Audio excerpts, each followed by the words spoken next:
Hello, my name is Kafui. My guest is Lt Col Georgina Mensah, retired, Ghana's first female United Nations peacekeeper. She's also known as Grandma Soldier. A message from our sponsor. Queuing for your favorite wache, we can accept it. If there's one thing that Ghanaians can relate with, it's queuing. Queuing for trotro, we can accept it. We adjust. We survive. In fact, if queuing was an Olympic sport, we would win gold. But one thing we can't accept, it's queuing to swap your MTN SIM. Swap your MTN SIM yourself in minutes. Visit the My MTN app or dial *1333# to get this done ASAP. No more standing, no more sweating, no more who'll be the last person. Do it yourself. Simply swap it everywhere you go. And now back to the conversation. Grandma Soldier, I salute you this morning. Thank you very much. How are you doing? I'm doing fine, thank you. What's it like being on retirement for over 20 years? Actually, my retirement from the armed forces started in 2002. But immediately after my retirement, I got a job with the U.S. Embassy as a training manager, responsible for what we would call course overseas, but mostly for the U.S., to the U.S. And other places where U.S. was sponsoring those courses. Yes. What was that job like? What was exciting about that job? Everything exciting about it. My job was to process military students, officers and men, to travel to the U.S. for courses. And you see, it's a job that you are solely responsible for your job. Nobody assists you. So you get you program the courses. You tell the armed forces, this is what you have. So they decide that, okay, this student should go. And they bring you the student. You make sure that they are qualified for that course, or they are the right people for that course. And then you have to start processing for visa. You have to get them their visa without their coming for interviews.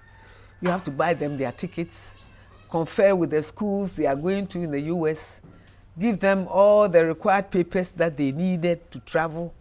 Even if they had to get transit visas. In those days, going by KLM to Amsterdam, you had to get this transit visa.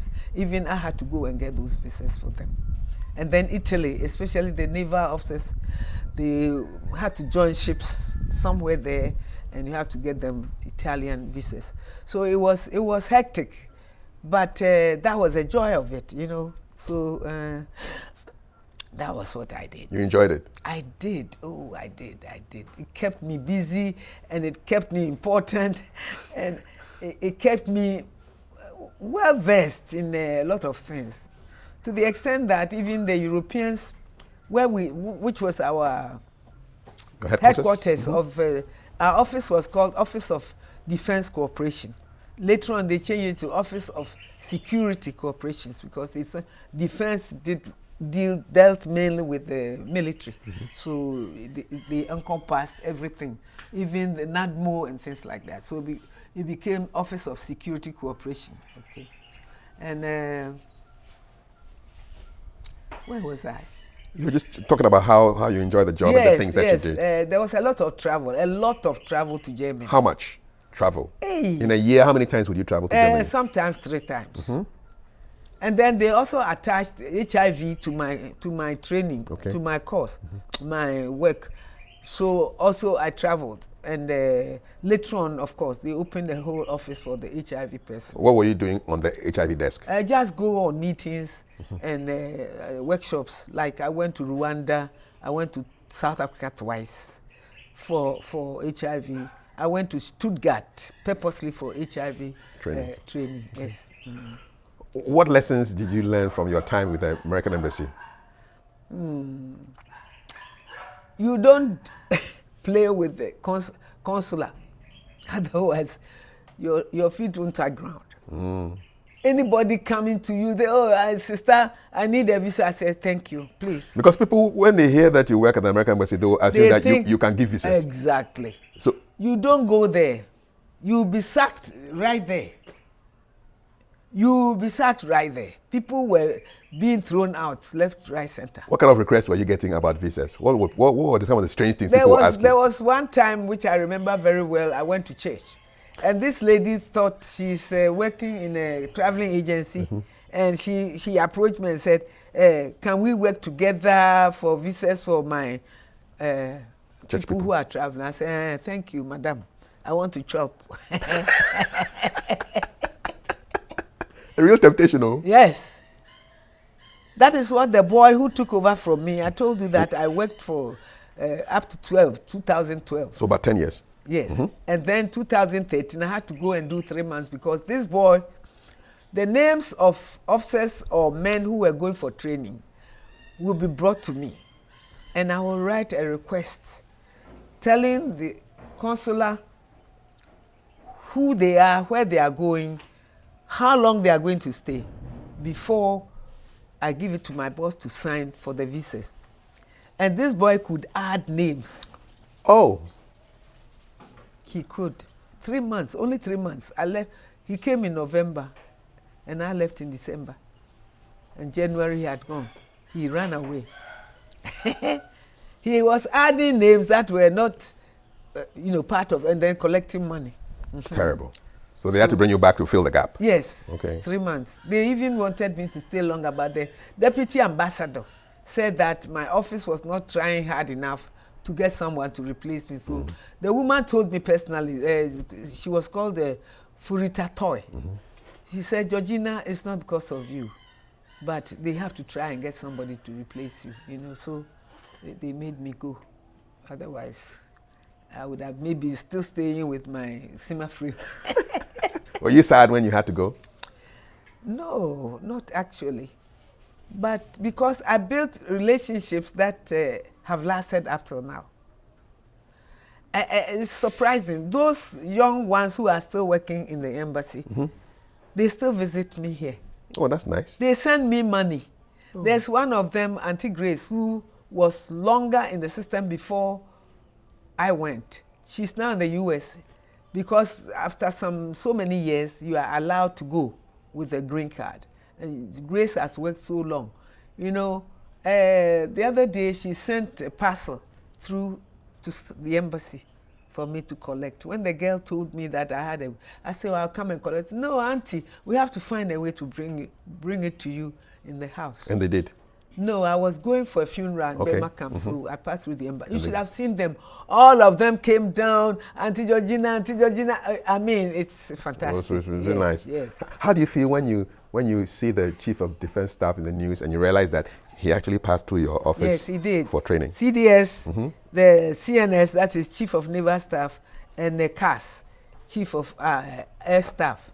They all went through me for the courses that I'm talking about. And when I see them, they are like my children. They're like my children. I meet them normally when there's a funeral. Yes. When there's a funeral of somebody who mattered to me, I go. Of course. At the reception, at least, I meet some of them. And the other day, even the CNS, that is the Navy commander, Bessing, he saw me. I was sitting in the same room. He said, Auntie, I wish I could give you some dollars, but I don't have dollars. They are at home. I said, sir, you just give me my lorry fare. And he gave me 500 cedis. Yes. Nice. And the Air Force commander gave me 200. The CDS, he passed like I didn't exist. I held his shirt. The violent take you by force, eh? No, I was asking, did you see me? He must see you. Yes. And did he say yes? He didn't say anything. He just pulled off and went. My hands are weak, so I couldn't. So after your time at the American Embassy, what happened? What did you do next? Was that your last job? That was my last job. Okay. 2013. Okay. And I go out, despite my handicap. When there's a funeral and I want to go, Like this month, I have to go for a funeral in Burma camp, and a Major General's mother. Then Saturday, I think 2 Saturdays ago, we had a function, the Retired Officers Club. They call us RCOA, Retired Commissioned Officers Club. Yes, association. They organize tours, parties, and things like that every quarter. So this quarter, they organize for us to go to the castle and then to the museum. But I couldn't go because I couldn't walk. Yeah. So I went to the clubhouse, and we had kenke and jollof and music and drinks, and so we go and entertain ourselves. And then every last Thursday of the month also, we go for meetings. And the people who are born in that month, like this August, the people who are born in that month give us a party. Okay. Yes. Okay. And I enjoy myself. I don't sit home. No. That's important to you, right? Yes. Yes, I'm an extrovert, and I have enjoyed myself before. So this is not going to make me sit in the house. Never. No, I enjoy myself. What time do you wake up these days? By 5, I'm up. Is that the military discipline thing? No, I think it's the American thing, because I used to leave this house at about 4 a.m. to go to the embassy. I had a car. I had a RAV4, the old type. Did you drive fast? Yes, I do. Finally, a woman who's honest about her speed. I do. You drive fast? I do. The other day, after I sold the RAV, I bought a Toyota Auris. Yes. And I was driving on the road recently when the policeman stopped me. So I gave my trailblazer and stopped. And he came and saw me and said, "Hey, Abraboga, go." You charmed him. Yes, I drive fast. You do, eh? No two ways about that. Does military discipline ever leave you? I think I was disciplined before I joined the military. Okay. My mother was a disciplinarian to the extent of even whipping you, beating you, slapping you, all sorts of things. Oh. Yeah, so in the presence of my mother, you kept quiet. You didn't do anything you did not please my mother. I'm sorry to say. And so when I went to the military academy and the RSM was, hey, it was funny. Regimental Sergeant Major. It was funny. You had seen more at home. I had seen worse at home, And I remember the first day we arrived. Anyway, by the time we went to the military academy, I had gone through a major surgery, 3 months. What was wrong with you? I had an ulcer. And Agogo Hospital decided that it couldn't be cured unless they cut. So they split me up. And meanwhile, we had attended the interviews and I had passed. We were waiting for the date. And I went for this surgery in January of 1975. And in April, they asked us to go for training. And I decided I would go. And I had this scar starting from here to the navel. And I was like this. I couldn't straighten out. But when I got to the compound and they started run, they were chasing us. It's a tough thing in the beginning. People ran away. That is when people ran away. Yeah. So you will run from a certain point to a certain point, and I was panting because I had been treated very, very softly because of my surgery. I was then teaching at my hometown secondary school. And so the headmaster treated me very softly. So when they asked me to run, I had it tough. But that was the only time I had it tough. That was the only time. I was like, I didn't know. I said I could have been an Olympic champion. I could run. And then I was the only woman in my team of professionals. Okay. Finance, education, lawyers, administrators. I was the only woman in that team. How big was the team? We were about 50. And you were the only woman? The only woman in that. How did that feel like? It was great because I could challenge. I didn't want anybody to say because she's a woman. I could do things some of the men could not do. Like we have a wall, scrambling rope.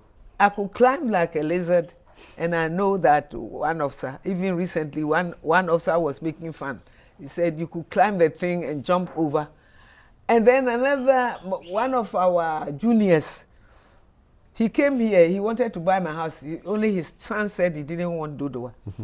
He told me, he asked me, he said, Madam, do you remember how you went over the ropes? You were agile? Very. I was very slim, very slim. You still are slim? I was 45 kilos throughout my life. 45 kilos? 45. 45, I was slim. You're still slim? I am. Cute. They'll call you cute. Yes, and I could run. Really? I could really run, you know. Then when we had this, what they call tipu chase, the first few people who came first were allowed to fire, to shoot blank. Yes, and I was always one of the few that ran first. What was it like to shoot a gun for the first time? How did you experience that? I don't think I remember, but the recoil is not very, very comfortable. You put the weapon close to you. It's in your eye is there, and when you press the trigger, it jumps. It goes back. That's the recoil. And you're only 45 kilos. Yes. So that recoil, has it ever thrown you back? Never. Will it depend on how you stand before you shoot? Normally, you lie down or you sit down. Okay. So I have some pictures. We will see them soon. Okay. Do you miss wearing the uniform? Yes. Truly, I do. It's such an institution, you know. It's beautiful. It's I don't know. I do miss it. And when I see soldiers, especially the women, I always call them Yasantuas. Because even though today the discipline is different and they get involved with senior officers for whatever favors they can get, they still are soldiers. Yes. The military, you were in the army? Yes. No, I was in the armed forces. You were in the armed forces? Because of my profession, I belonged everywhere. Oh, okay. So that even one time when I was posted to Tema, Naval Base, I was given a uniform. Oh, so you could wear different, you could wear uniform. Army, you could wear Air Force, you wore all? Yes, but I didn't wear any. I just wore the green. Yes. And even the green, they have the camouflage, they have... No, the camouflage is new. From what I know, you know the green one, we call it OG, olive green. Yes. People started using them. The light green one with the dark green trousers. The securities of various homes. Yes. The Homo War people of Teshi. They will all wear your olive green. So they decided to change it, and that's why we wear camouflage nowadays. Yes. Yes. So back in your time, you're not wearing camouflage. No, at all. Okay. And even when you go to the GMA, that is Ghana Military Academy, yes. They don't wear the camouflage. They wear the olive green.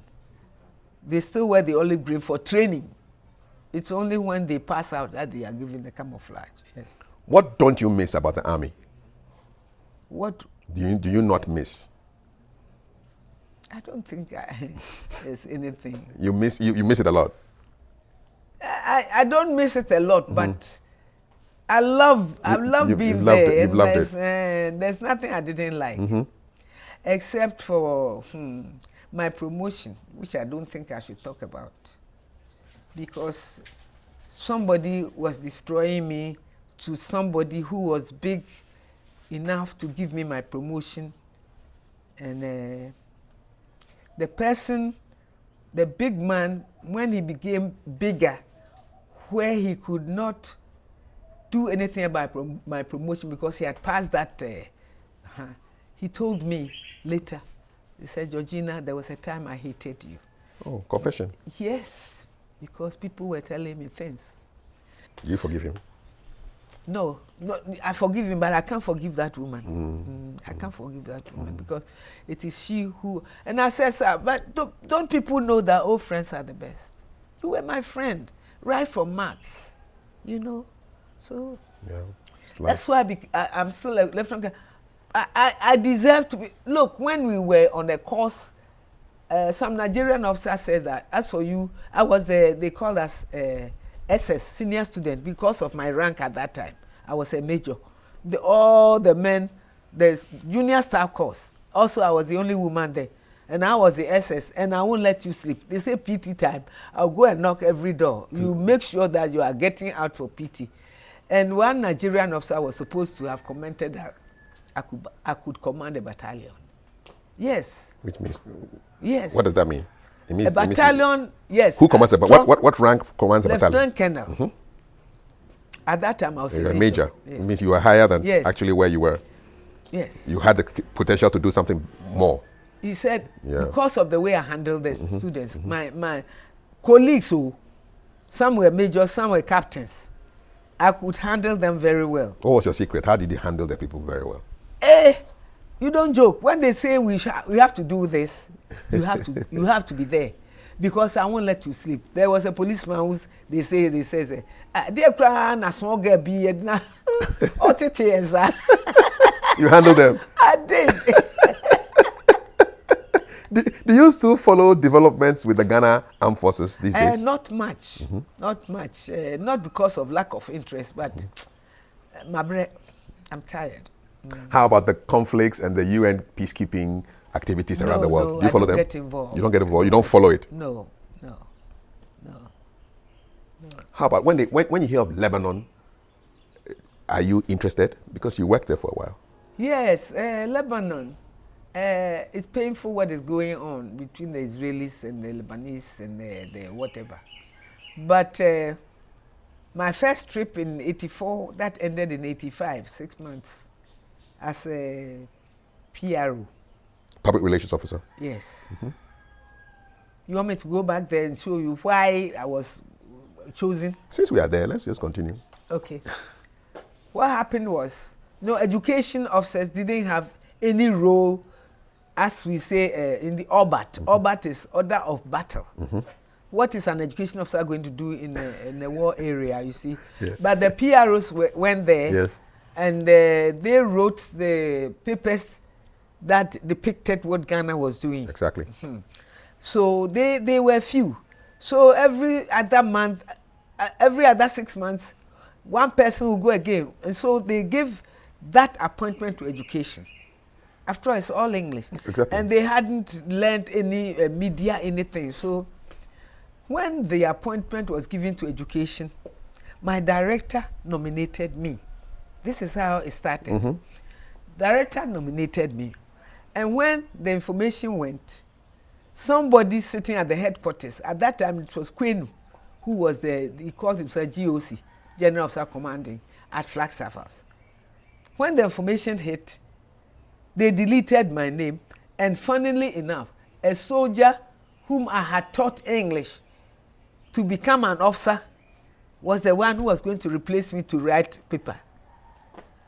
That wasn't even the issue. But the issue was, why have I been eliminated?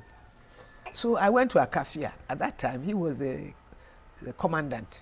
And I said, sir, book an interview. I want to see General Kwenu. You were going to go see the general yourself? Yes. What was your rank then? I was a captain. A general is so many grades above a captain. Yes, Lieutenant General. Come captain? Captain, Major. Lieutenant Colonel. Brigadier General. Brigadier General. Major General. Lieutenant General. In years, how many years is that? 6 years. 6 years difference. With every gap? 6 years? Yes, from captain to Lieutenant General. But it takes about 3-4 years to get to one. That's a lot. That was a very senior officer. Yes. I was going to see General Kwenu. Did you make it? Did you go and see him? Oh, wait. So, Akafia was afraid because Kwenu could sack anybody for very trivial things. And so I went myself without the booking interview for me to see the GOC. And the funny thing is that I was in Mufti because I was on leave. I wasn't going to wear any uniform because nobody has called me for an interview to wear this dress or that dress. Exactly. So I went. And I went straight to General Kwenu's office. I'm in front with his secretary. The secretary was an officer. He's dead. Brakatu was his name. And I said, I want to see the general. And he said, Madam, for what reason? I said, I'm not telling you. Let me go and see him and tell him what I... And then he explained. He said, Madam, if you don't tell me, I can't go and tell him that you want to see him and for what purpose. And I said, okay. I've been nominated for peacekeeping. Yesterday, my name was in part 1 Odyssey. And today, my name is gone. I want to find out why. And he told me, okay, we have staff officers who are responsible for these things.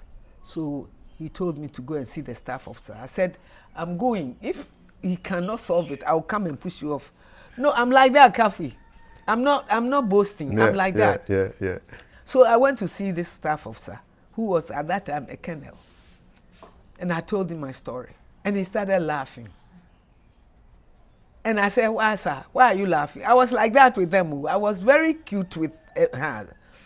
Sir, why are you laughing? He said, the director of medical services had come to see General Kwenu to allow the female nurses to go on peacekeeping because the males were going, but the females were not going. And the general did not agree, and you have come here to, to look at the way you are dressed. I said, sir, I'm not a nurse. Am I a nurse? Why are you stereotyping? You said you're Albert. You said education officer captain. And I am education officer captain. What disqualifies me, sir? Why did he think you were a nurse? No, he didn't. He knew me. But he thought that since Kwenu did not agree for the other women to go, now why are you coming? Why are you coming? So I told him, sir, did you say education officer? Did you say captain? What else? Why am I disqualified? Who has taken my name off? So he said, oh, I think you have a case. I said, sir, you know I have a case. No, I didn't fear them. No. Oh. So he said, okay, I should go home and come back the following day by 8 to listen because he thought I had a case which he was going to present to Kwenu. You know what I told him? I said, sir, don't tell me tomorrow that Kwenu said no because what I would like to tell him, you cannot repeat it. I'm not joking. They will know me like that. So I set off. What was his reaction when you told him this? He laughed. They are like that with me. Yeah? Okay. Today. I didn't have. Hey! I think they're calling for a commercial break. Hey! Don't worry, they're cool. So you told him that if he comes and tells you negative, you will tell him something he won't like. Yes, I will tell Kwenu something he cannot repeat. Like. So I set off immediately in front of the Flagstaff House. I met a friend. She's still a friend. I knew her from in the 60s. Georgina, where are you going? I didn't have a car. And she was in a car. And I said, oh. So Abna, you two, where are you going? He said, oh, somebody ordered chicken, dressed chicken, but the person says he doesn't want them anymore. So I said, okay, let's go to, at that time they call it Continental. Yes, which was Golden Tulip, which is now Lancaster. This one. Yes, Hotel Continental. The one near 37. Yes, yeah, which became Golden Tulip. Yes, very good. I knew the chef. So I said, let's go and see if he will buy the chicken. So roundabout we turned, we went, he wanted the chicken. They live at Akwaje. We went to Akwaje and brought the chicken. She took me to Teshin that same night. Somebody was waiting at my door. They say tomorrow, the adjutant has called. We didn't have phones. We had only a phone in the officers' mess. And they answered and said, adjutant, say go and sit and wait for her in front of her door. Tell her that tomorrow she'll go and collect her letter and go for medical exams. She's going for the peacekeeping. Hooray. That's how it happened. The threats worked. Yes. I was going to make noise. I can see. I can see. And when I was coming back, Gamba 23, Gamba 24, there were 15 women. 15. You opened the door? Yes. 15. When you went, you were the only woman. I was the only woman because nobody has nominated a woman. No. Except my director. And even that, they cancelled it. And even that, I had to work it out. To do it myself. I said, Kafui, I was prepared to go to Rollins. I was. Because why? What is the problem? Has this been the story of your life in always having to push to get things done? Yes. I was going to go to the castle. That was my ultimate this thing. I was going to go. What was your rank at this time? Captain. After lieutenant? Captain. Yes. Lieutenant is when you finish military academy. Yes. Even now they don't give them that full rank. They give them second lieutenant and then first before they full lieutenant. Yes. Hey, I wasn't joking. So what was your reaction? How did you feel when you heard that you have to go in? Not that elated much, but I thought, yeah, that's my right. I've done it. It's normal. Yes. And look, let me give you some anecdote. When we were commissioned, women were getting 90% of men's 100% salaries. Which year were you commissioned in? 1975. You were 22 then? Huh? You were 30, you were born in 1943? Yes. And you're commissioned in 75? Yes. Okay, so you're 32. But army age day inside. Yes, we understand. Okay. So, Friday is normally when we are commissioned. Okay. And there was Kutu who was our president. Yes, General Camp Champong. Yes, and then Monday after the graduation, we were packed to go to his office to pay score. I don't remember these things because it's spontaneous. Yeah. And then he said when we were about to leave, I raised my hand. Still the same, only one woman in that team. How many were in the team? About 50, 55. One woman. Yeah. Because we had the regular intake as seniors whom we passed out with. We were, in fact, we were many. We were more than 50 something. And you were intake what? Intake 17. Okay. So we all were the professionals and the infantry. And I was supposed to have raised my hand and asked the president, why is it that women are getting only 90%? You asked him that? I did. What did General Champon say? Apparently, they don't know these things. Oh, they don't know these things. But I don't know the outcome, whether it was my question that made us get the 100%, and I don't know when. You know? And then at another time, I mean, these are anecdotes from my mates. Yes, sir. At one time, they nominated me for Senior Staff College as a standby. I didn't go through.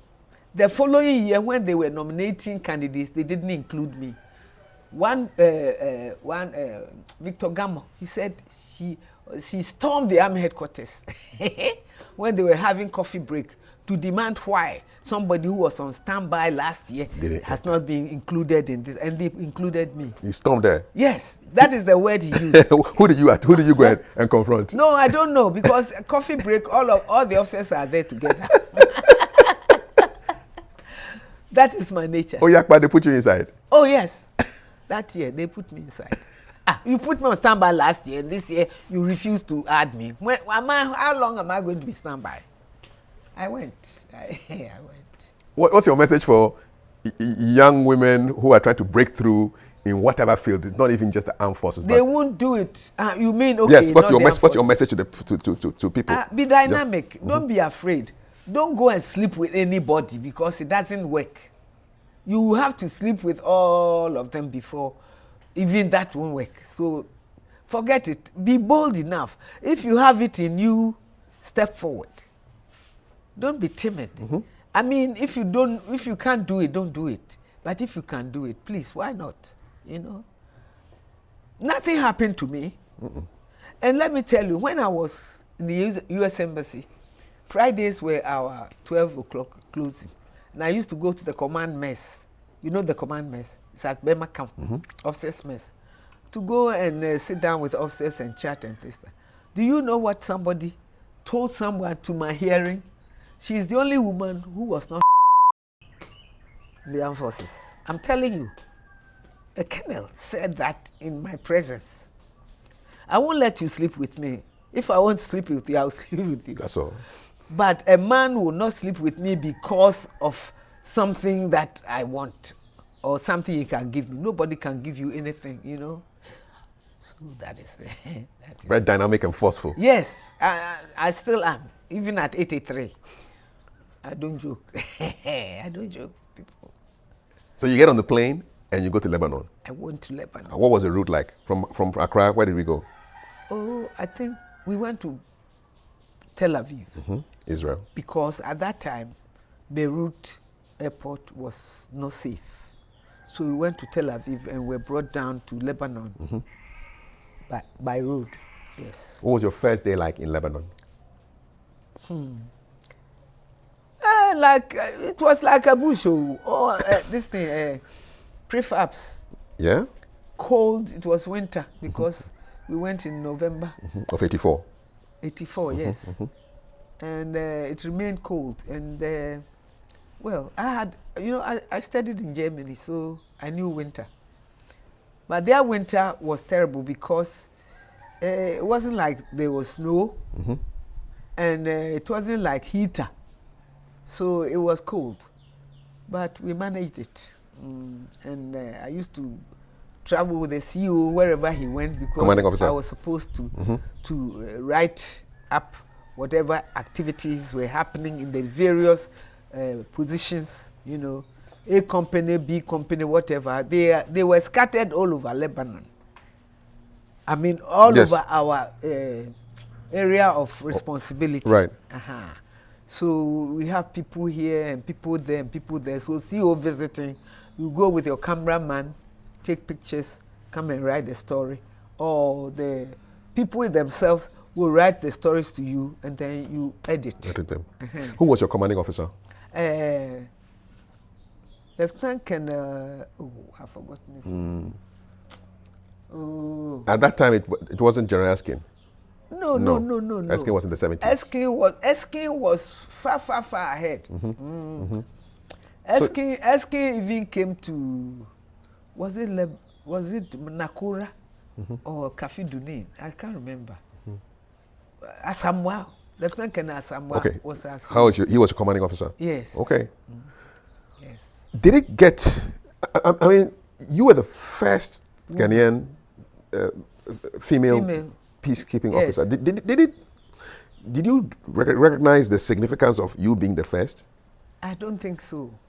I am, maybe because of my mother's training, you don't feel so big about anything. You know, you didn't mean anything as far as my mother was concerned. Did you tell her that you were going to Lebanon? Yes, I did. What was her reaction? Oh, she didn't say anything. She knew I was going. She was okay with it. She was okay with it. Yeah. So one time I sat on somebody's scooter, a peacekeeper. These Americans who come here as teachers. Yes. What do you Peace call? Corps. Peace Corps.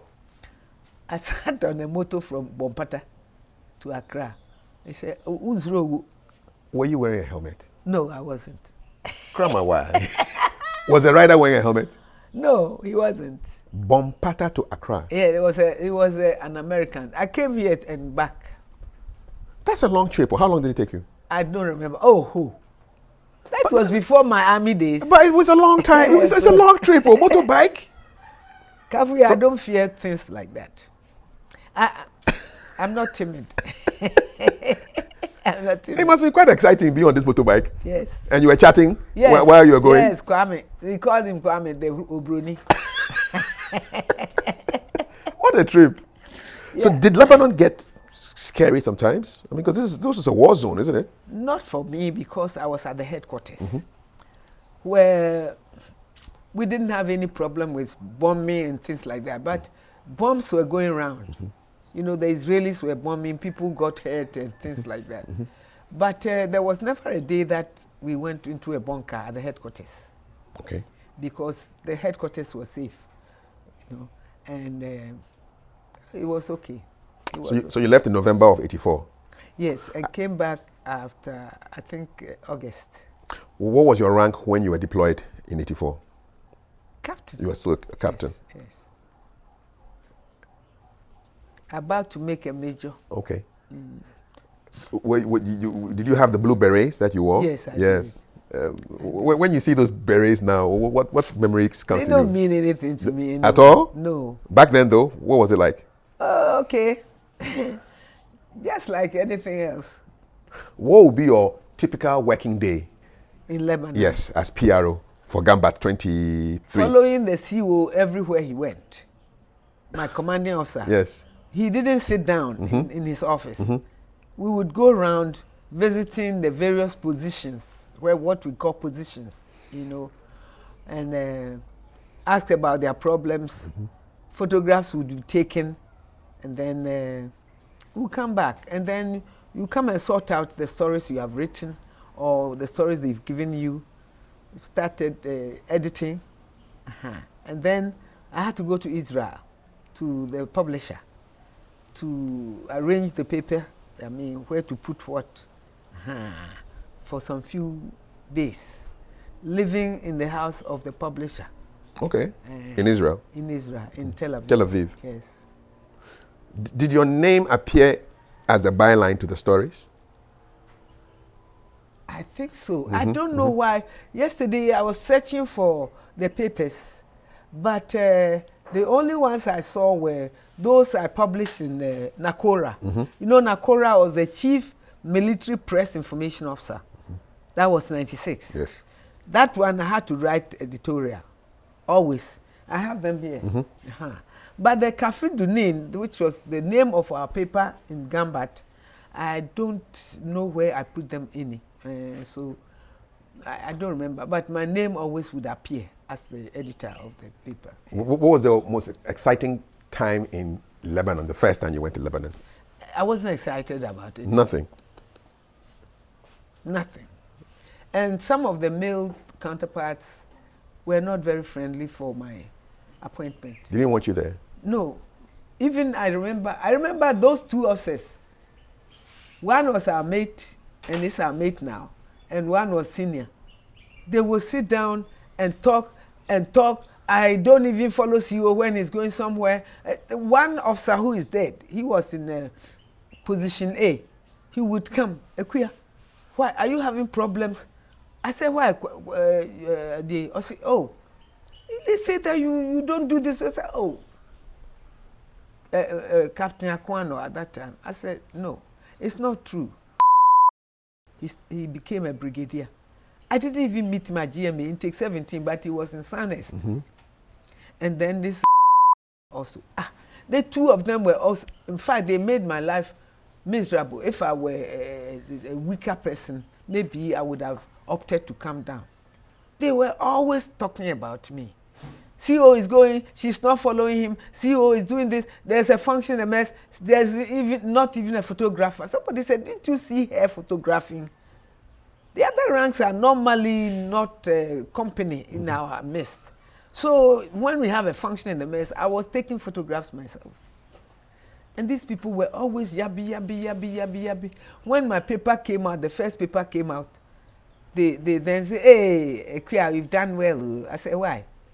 I'm an English graduate. What do you mean? You know your stuff? Yes, I know my stuff. Now my English, as if I'm fumbling. I spoke English. Don't mind them. Oh, so when you felt harassed by these people, what was your way out? How did you release tension? How did you I just ignored them. I wouldn't confront them or say anything of the sort because it was not worth it. And you couldn't report to anybody for what? Because as I always say, even up to now, I can handle the situation. I don't have to report to a senior man to take over my problem. No. Do you sometimes tell people directly, stop harassing me? No, now nobody can harass me. I mean, if someone is disturbing you, do you go direct or? Yeah, I always, I don't, I don't go around. No, you don't beat about the bush. I'm a direct person. I'll hit you where it is. The other day at the function I'm talking about, the Kenke party we had 2 weeks or so ago, there is this mate of mine from Staff College. He's junior to me in the GMA. But he's the president of this thing. When I was going, I took my own fish, fried fish, because I knew that maybe they wouldn't give us enough fish for. And I eat a lot of protein. Yeah. So you came prepared. So I went with my own fish. And when they came from the castle trip, he went and took food. And I said, oh, Sammy, I wanted to give him some of my fish. They gave us big fish, but I didn't taste.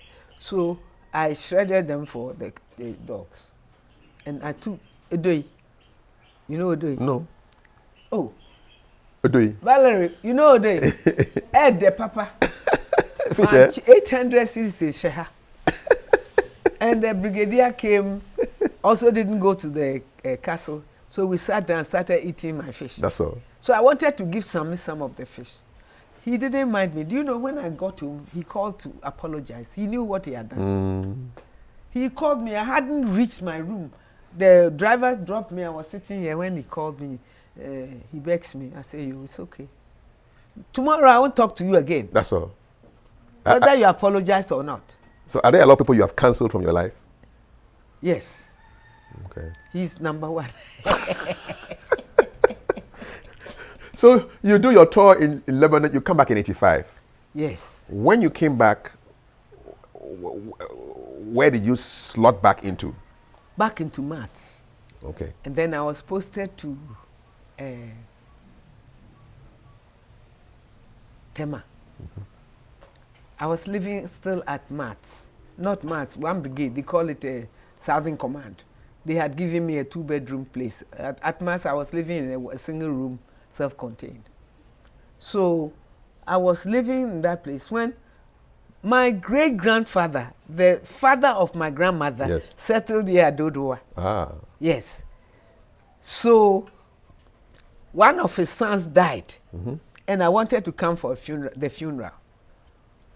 And when a friend brought me for the night, they had postponed the funeral without informing me. It was the hunger time, you know. Yes, in the mid-80s. Yes. So that Monday I had taken off, including the Saturday and Sundays for the funeral. I didn't go to work on Monday. So at the Southern Command, one brigadier, he was the commander. I went there because I knew the General Carter and the Kafui something. So I went there. I went upstairs. General Carter and Kafui Kramire Finidin. And they saw me. And my director, who was then director of education, right, he didn't see eye to eye with me. And his friend was General, so he has told him a lot of bad things about me. And so when saw me, he started calling me Mensah. I didn't respond. You call me with my rank or my first name. So I didn't respond. And then General Carter said, George, he's calling you. So I responded on the porch. So when I went out, he asked me, why are you here? And I said, sir, but you know my house is just here, overlooking your office. No, I mean, why are you here? And I said, sir, I live here. He said, no, they have posted me to Tema. Why was I not living in Tema? Trying to find an excuse. Yeah. Tema, there was no accommodation. No. So if I don't move to Tema, he will make sure that they sack me from the army. So the following morning, I had a major who was also attending this office at Tema. I was supposed to be the chief garrison education officer. And he had a car. So I decided that I would join Cranting to go to Tema. But when I got to Bema camp, Cranting had left. And I met this same colonel who made it possible for me to go to Lebanon, had been posted to what we call MS. MS is where they chart the officer's career from your training up to the place you are posted and so on, so for courses and everything. That's where I said I was going to. So Colonel, he saw me. I said, George, what are you doing here? He's that type. And I told him that they said I should go to Tema and live there. Otherwise, said he's going to sack me. He said, oh, the secondary school is going to be vacant very soon. And he had told my director, who was Anku Chede, to post me there. And he told him that I would go and fight with the teachers. So he wasn't going to. He wasn't going to post me there. But Anku Chede was about to leave. So I should come and patch up with him in his office, MS, and wait for Anku Chede to go and he will post me. Is that what you did? Yes. That's it? Yeah, that's it. So I went to MS to work for a while. Yes. And then when the Anku Chede went, they posted me to the secondary school. You went to Lebanon a second time? Yes. When was this? That was 96. What were the circumstances of your second trip to Lebanon? The second trip was just nominated as the Chief Military Press Information Officer and Welfare. Mm-hmm. Mm-hmm. I was Welfare Chief Military. That is also writing about all the various units, countries which had provided troops for peacekeeping in Lebanon. At that time, what rank were you the second time you went? Lieutenant Colonel. Okay. Yes. Well, how different was the second tour to Lebanon? Had the country changed much if you compared it to 84? Lebanon is not a country. Where we go is not a country. Just your office and where you pass through to go. You don't see any town anywhere. No, the peacekeeping area, you don't find anything. What year was this? 96. 96, yes, 96. But we were close to next door to the Israeli border. Mm-hmm. The town next to where we were, the place we went is called Nakora. Mm-hmm. And Nakora was next door to Nahariya, which was an Israeli town. And you had an Israeli border place where you went through checkpoints, yes. Mm-hmm. And that one was 1 year.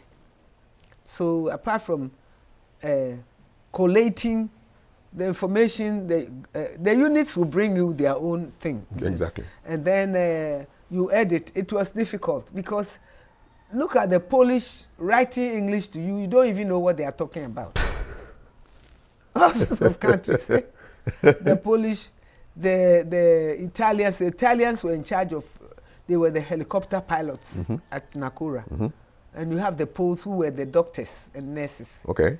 And then you had other nations like Irish, the Irish BAT, that is Irish battalion. Irish battalion. Then you had a whole lot of countries. Norway was there. I think Holland was there. The Irish were there. It was a real United Nations. Yes, real United Nations. So would you call yourself we were at the headquarters. Well, would you call yourself an editor? Yes, I was. What are the hallmarks of a good editor? What skills should a good editor have? I think I have, what do you call it?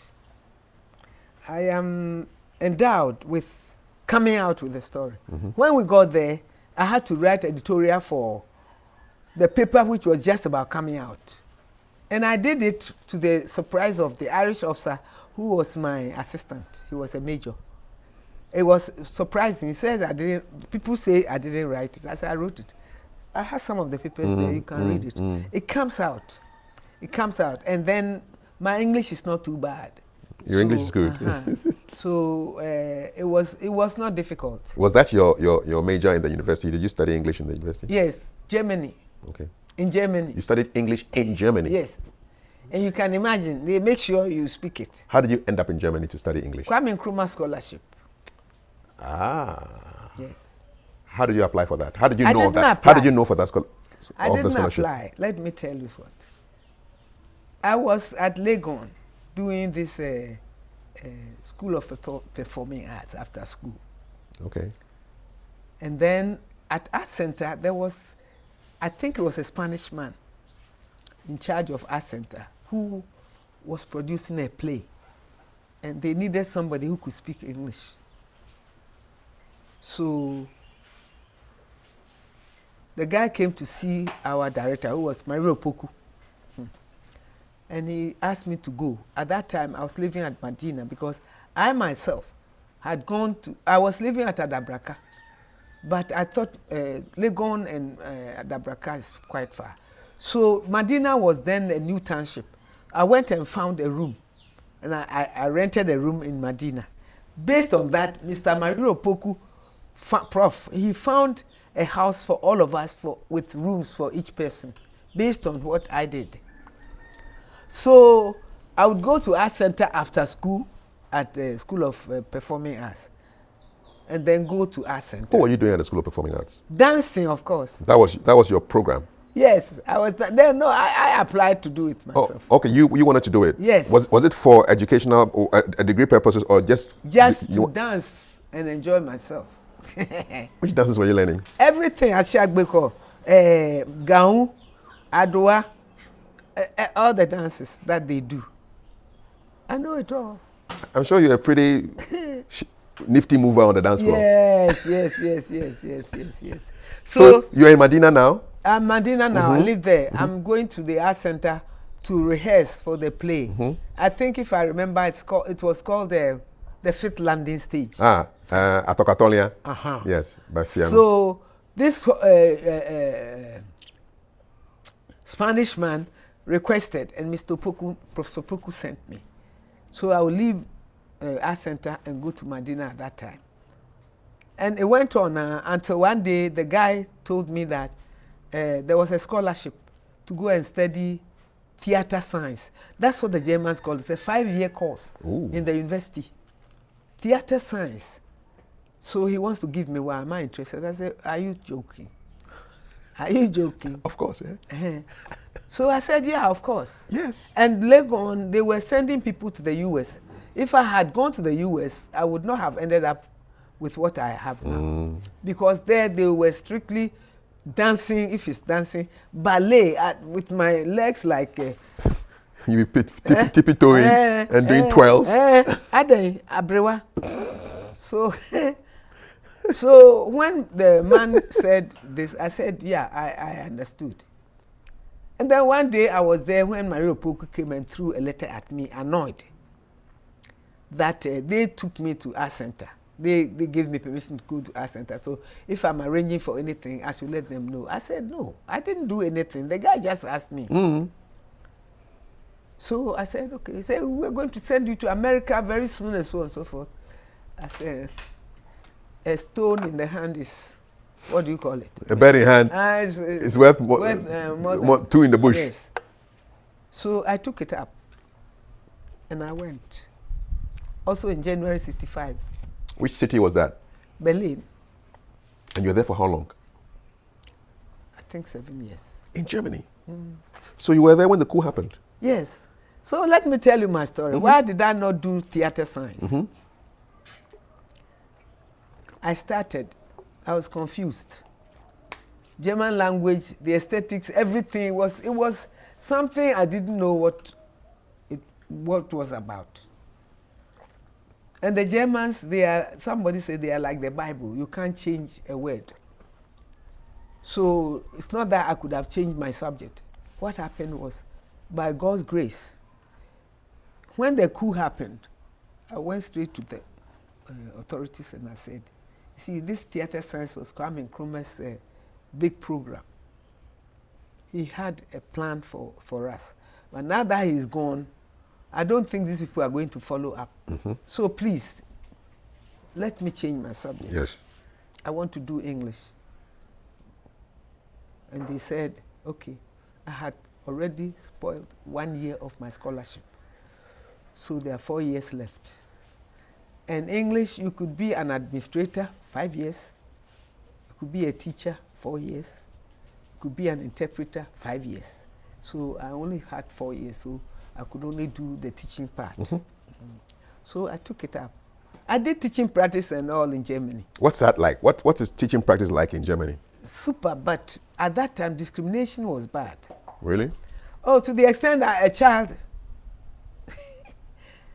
child was supposed to have gone to, when I was doing the practice, the child was supposed to have told the parents that he was scared of me because of my color. And the teacher who was supervising my teaching was stupid enough to come and say it in the common room, that the child had gone to tell her parents that she was scared. And to your hearing? Yes. I was there in the second What was your reaction? Oh, I jumped.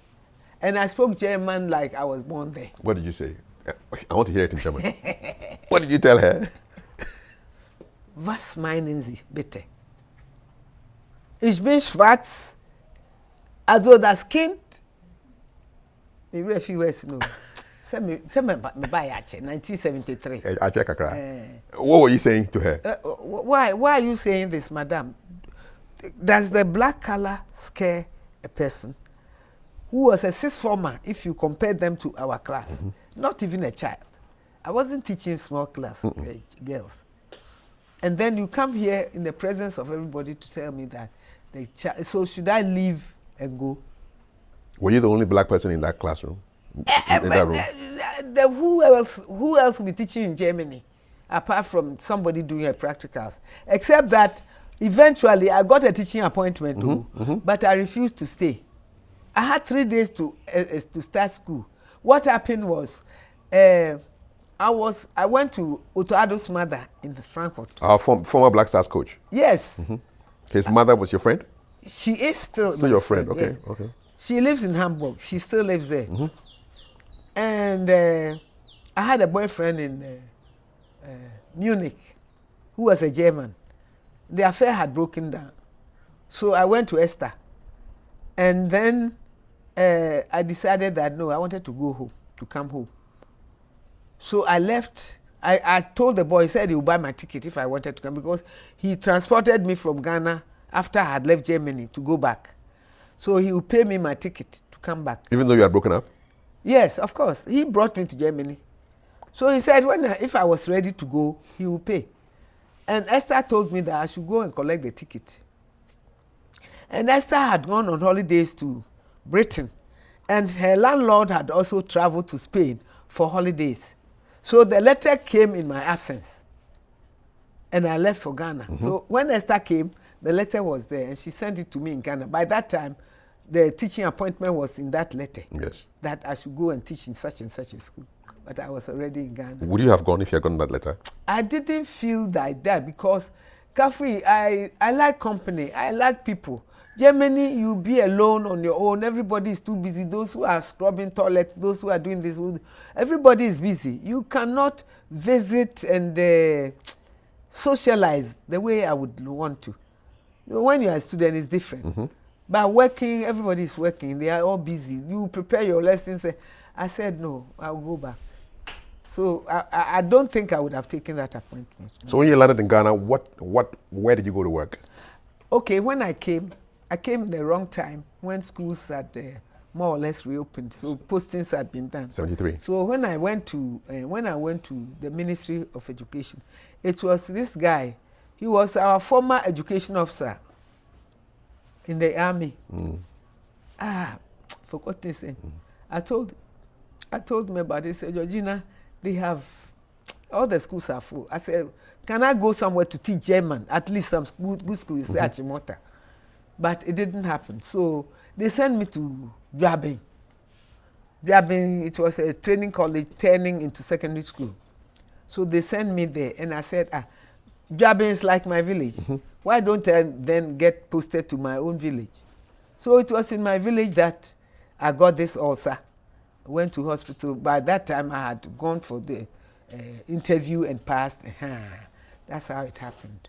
So you ended up working at the ministry?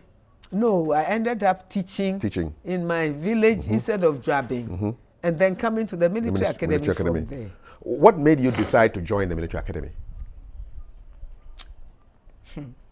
It's not a long story, but it's a short story.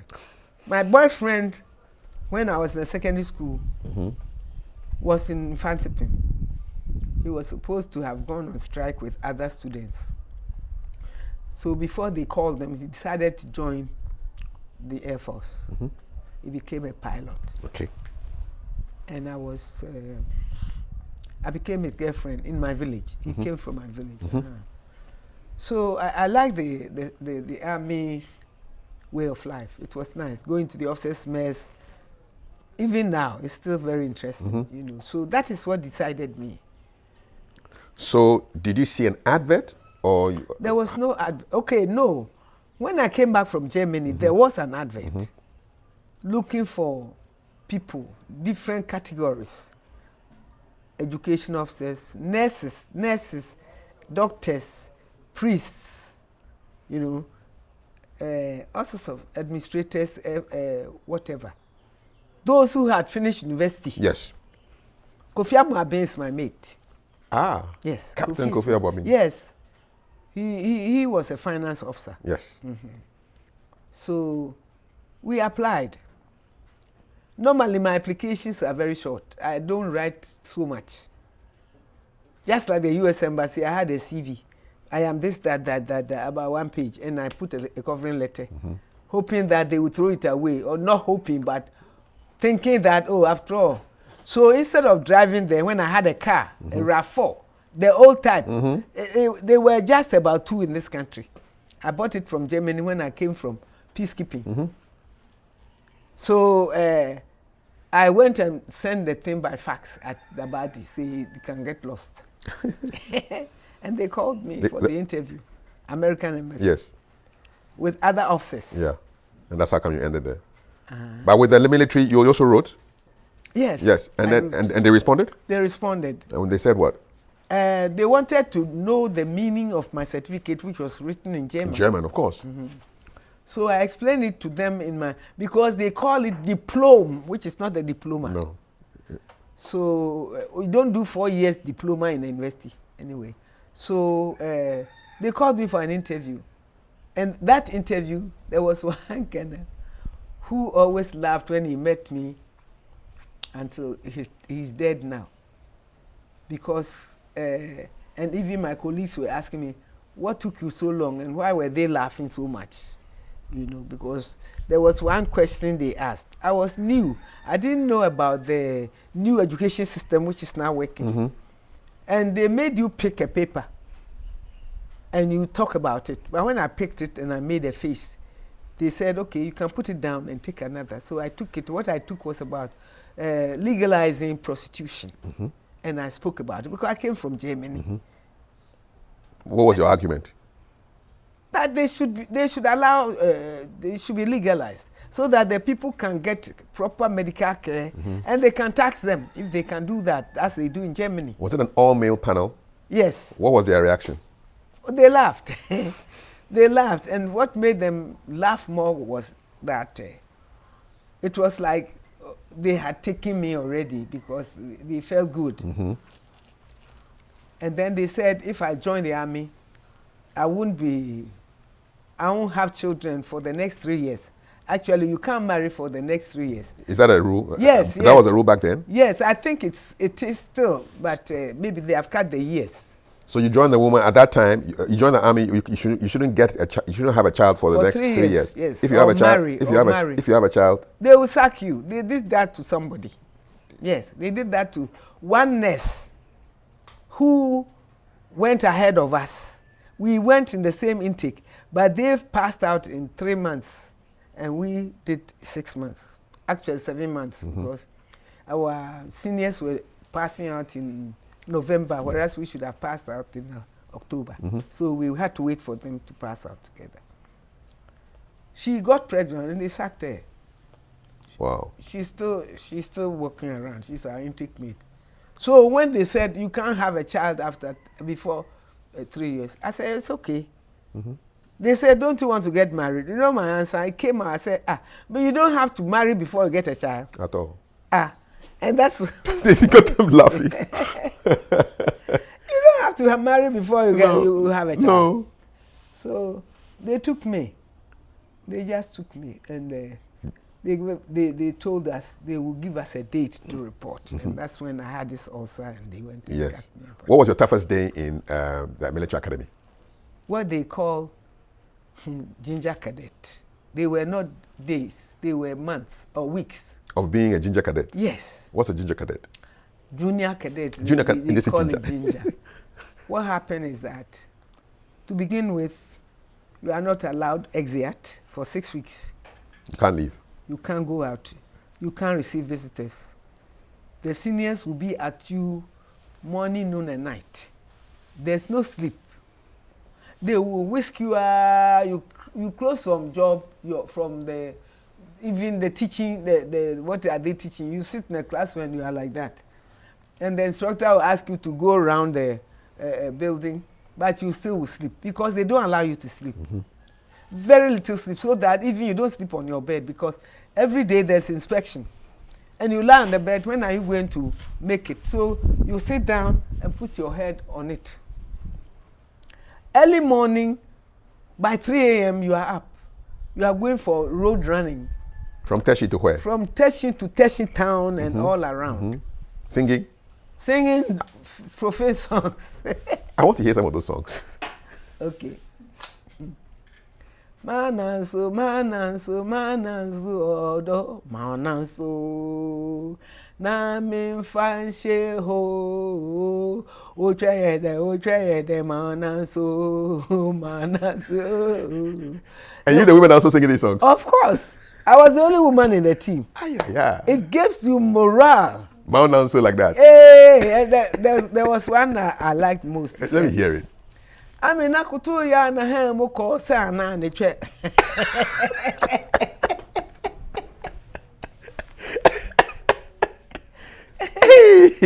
I mean, early morning you'll be singing these songs through Teshi. Through Teshi town and back. And then when you come, people will be doing their morning devotion at that time when they'll be hearing the soldiers sing it. We are doing devotion. Very beautiful songs. Oh, it was nice. It's not like today that Rollins got annoyed and stopped it, but he himself he sang more of those songs. Osofu nyina. They sang it, eh? Hey, Osofu nyina. Mananso. If you don't sing, you break down. It keeps your mind away from the weariness. Yes, it gives you that morale to run. Yes. So immediately we come back, we have what we call the square. The square is where we normally hold our parades. And that's where we do our PT. I believe that is what broke me down because the PTI believed in my agility and he will always use me as a demo. PT is physical training. Training, yes. Yeah. He will use me as demo. You know, he will stand there, I will lie on my back and hold his legs and lift up my legs and then he will throw it down. Yeah. So I believe that this sciatica is caused by that type of thing. But I was very agile, very, very agile. So, yes. So the junior cadet days are many. 6 weeks. After which they would have taught you a few things about GMA and in general knowledge. And then they will teach you some drill, 10 left, 10 right, about 10, quick march, slow march, and things like that. They teach you how to salute too? Yes. What is the correct salute? It's you know, my fingers are not good now, but it has to be straight. Like this? With the, no, this one has to, no, you don't bend it. Okay. Try as much as possible to straighten it. Yeah. And then all the way. That's the salute. Is this the army salute? Yes, and whisk it down. Yes. Okay. The Navy one is like that way. Yes. Like over the eyebrow. Yes. Okay. Yes. How about Air Force? The same like the that. Army. No. Oh, it's like the Army. Yes. So this is for Army and Air Force. Down. Yes. And Navy is this. Navy is that. Okay. Yes. And also they don't bang the Navy. Yeah. Because of the ship. Yes. They say. Yes. Yes. You might affect the stability of the ship. Yes. But the soldiers have to. You can pound. Yes. Yes. Yes. So the 6 weeks, before you are relieved of that 6 weeks, you have to do a test individually on the square. One by one. One by one. What they have taught you, you have instructors positioned on the square. So they will ask you questions about the things they have taught you. Who is the commandant? How many schools do we have at maths? So and so forth. Then you do some drill maneuvers. And when you pass, then you have passed off the square.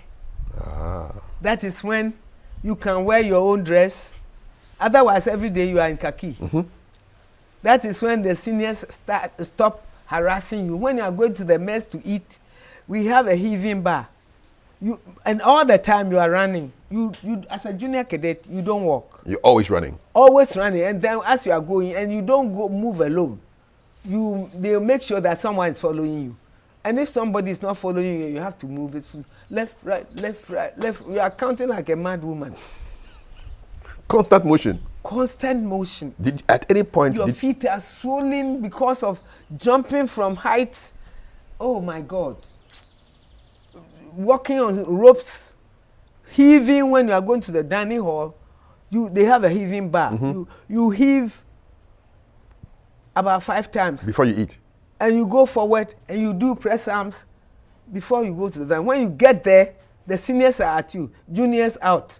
Within some 5 minutes. You have to finish eating. So what you do is you swallow your egg. In those days, we used to get eggs. Now they are about 600. Who is going to give them eggs? Are we run out of chickens? It's expensive. I guess so.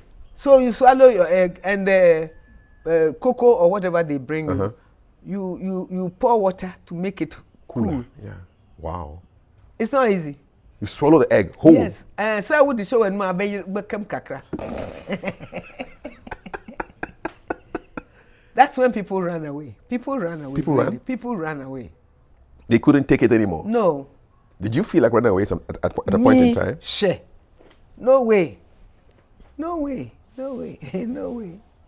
And then at night, when you have closed and you can sleep small, seniors they run in shifts. Somebody is sleeping, somebody is at you.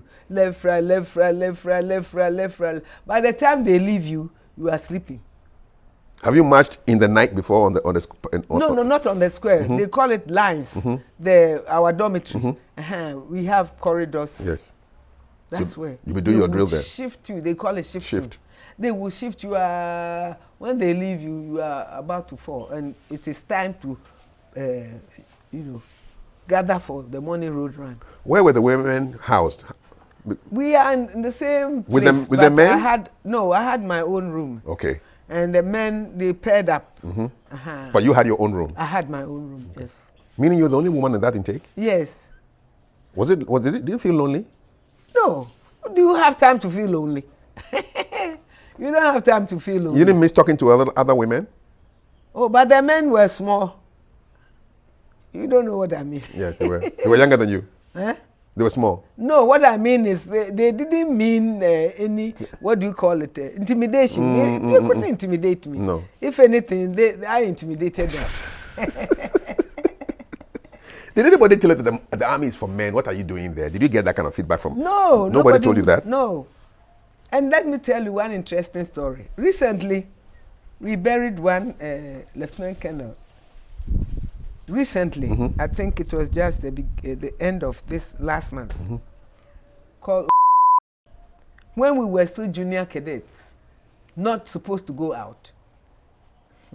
This guy thought he could use his position to take me to town. We had a function, evening dress in those days to the floor. A junior cadet. We are in the cadets mess. It's a beautiful affair. That mess, you have to go and see it. Obedakwa, the former CDS, he made the room, the place. So now TMA has become autonomous. They have everything. But this guy, after the function, he had this American tall cars. Go and sit down. That's the way he spoke. I just imagine in my head, I said, this man, he doesn't know the person he's dealing with. I was a junior cadet. He didn't know that I had come from abroad, that I was old. I was 30 years. So I went and sat down. And then he took off. When we got to the bridge on the Kweshi. Yes. It was then that he was going to ask me, where are we going? Meanwhile, I had planned that if this guy took me to any place, to a hotel or any place, I was going to shout rape. I meant it for him to be arrested and thrown out. So when he asked where are you going, I gave him a cheek. What was the cheek? I told him, I said, sir, you and who are going where? Did you ask me before you told me to go and sit down? I obeyed your order because you are an officer and I'm a junior cadet. I don't know where you are taking me, but wherever you are taking me, it's not in with my agreement. He turned around and brought me back. That's all? Yes, he turned around. I said, nobody slept with me unless I wanted you as a boyfriend. Are they? So, that was it. So, after passing 6 months, 6 weeks, you can receive his test you can go out on exit. And, Where did you go? Oh, For exit. did I ever go anywhere? I had friends. Okay. St. Louis, I went to St. Louis. St. Louis, old friends who were still in my company. I mean, nowadays it's not everybody, but No. In those days I had friends living at Asylum Down and things like that. What was the passing out ceremony like? Who came for you? Your guests. Who were your guests? One Mr. Atakwesin or something. I think he was the husband of a St. Louis girl, and also Fojo, the policeman. He is also, or was, he's dead now. He was the husband of another St. Louis woman. So they guaranteed for me. And we were only allowed two visitors. So I don't think I invited the Atakwesin. I rather invited the friend in Asylum Down who asked him to guarantee my paper. So he was even complaining that why didn't I invite him? I invited those for you. And I said, they said we have only two vacancies. That's it. If I had invited them and also for you, how could I invite Atakwesin? How about your mother? Oh, Ukrazinino. Baby, I will feel bompata. Hey, who person menim go ase we oh beba. But she knew you were graduating. Did she know? Did she understand? She didn't. What an soldier need? At least you understand that one. She didn't. But let me tell you something that happened during my. This is an interesting story. That happened during my training. You know, when I had this ulcer, April, before I came from Germany, I had tested for everything. This ulcer, it was a gastritis I had. And it was treated like you drink the medicine, you roll. You go to the right, you go to the left for the medicine to run. How come I had an ulcer within weeks? I said, ulcer doesn't develop like that. So I had this operation. In other words, believe me, there are witchcrafts. 3 months before we were to report, I got this ulcer. I was operated in January. And they sent us a letter that we should report in April. I said, I will go. That time, I wasn't thinking about any witchcraft. Kafui, when I got to the GMA, from Germany, I had a small lump like this in this breast. So I went testing. Those days, test for whatever. The doctor told me the thing moves. So it is regular. It's not anything malignant. I came to Ghana Military Academy with this ulcer thing. Within some few weeks, my lump has developed to about a tennis ball. Wow. Yes. So I didn't even want to report because we had gone for a night march in the bush and we got lost. So when we got to GMA, there was no time to rest. Immediately we put our weapons down. We were to get ready to go and run. So the seniors would normally ask, sick parade. So I said, okay, I will use this lump to go and sick parade. I went there, and the seniors allowed me to go because they were all men and they didn't know. So I went to the MRS, which they call it's a clinic at Teshin. When you go and you have to be referred, the doctor will refer you to 37. I went, they referred me to 37. They decided to operate and remove the lump. Kafui, would you believe that 37 told me after this thing, and I went for review that it was a cancer. I said, sir, I'm sorry. I'm not getting rid of my breast. Hey, come and see, Kafui. Hula Baloo. This officer cadet, junior cadet, she doesn't want to be operated. I said, I would rather die than to get my breast taken off. I said, I don't think I have cancer. I challenged the doctors. A lieutenant colonel. I said, sir, I'm not doing it. Sir, I'm not getting rid of my breast. Oh, I'll scoop it and take it out nice. I said, you are not scooping anything, sir. I won't get rid of my breast. If I'm at risk, let me go home. They said, look at my breast. Yes, still there. Still there. I told the doctor, I'm sorry, sir, I'm not taking it off. Because we had been told how cancer presents itself. The pain, the lumps, the whatever, it doesn't grow like a muscle. Cancer doesn't grow like a muscle. That's how my lump grew. So did they ever find out what it was really? No. The doctor saw me 10 years later in Makola, and he gave me a lift to my home at Teshi. Say, show me your breast. I gave it to him. And you haven't felt any pain? Never. And where's the lump? It's gone? They removed it. And when they went to do the, what do you call it? Then they said they should take off the... cancerous. And so they take the breast off? Yes. I said, no. I won't. 10 years later, he saw me, he came to give me a lift to my house and said, oh, you have beaten medical, this thing. A woman, one other officer has cancer. She says she wants to get her. I said, she's a nurse. And she's not the position I was in. No. I didn't have a cancer to begin with. It is you who thought that it was cancer. I knew it wasn't cancer, even though I'm not medical. I know how cancer presents itself. That's why my breast is still there. Still there? Oh. And then when you go to the mess, people say, you try it. Oh, the people were gossiping. That they've taken your breast. Oh, no. One time at Teshi camp, when I was still there, a lady whose husband was a soldier. Yes. She was my friend. So one time she was going to her house, and we were having a boxing tournament. So I was the MC. Right. And she passed through my room for me to change into the appropriate this thing. When I removed the dress, I was like, sister, how do you hear me? No. You have two boobs. So they were describing you as a one-breasted. Yes. The gossip was going around at the barracks. Yes. So yes. They were sister, how do you hear me? No. And what did you tell her? Well, you can see. I said, but you can see it for yourself. Say the women are saying your breast. When you tell them that, oh, you can see something, they say, oh, she has put something there. You can't believe it. You share the breast with them? A whole lot of things. I can imagine. Yes. What a life. So I went to my mother while I was still a cadet, and I told her, Mom, this cannot be this thing. Medical. If it was witchcraft. In April, I was cut. In May, again. And they want to go for your breast. They want to. That means that I have to leave the military, because if they cut my breast, how long is it going to take to heal?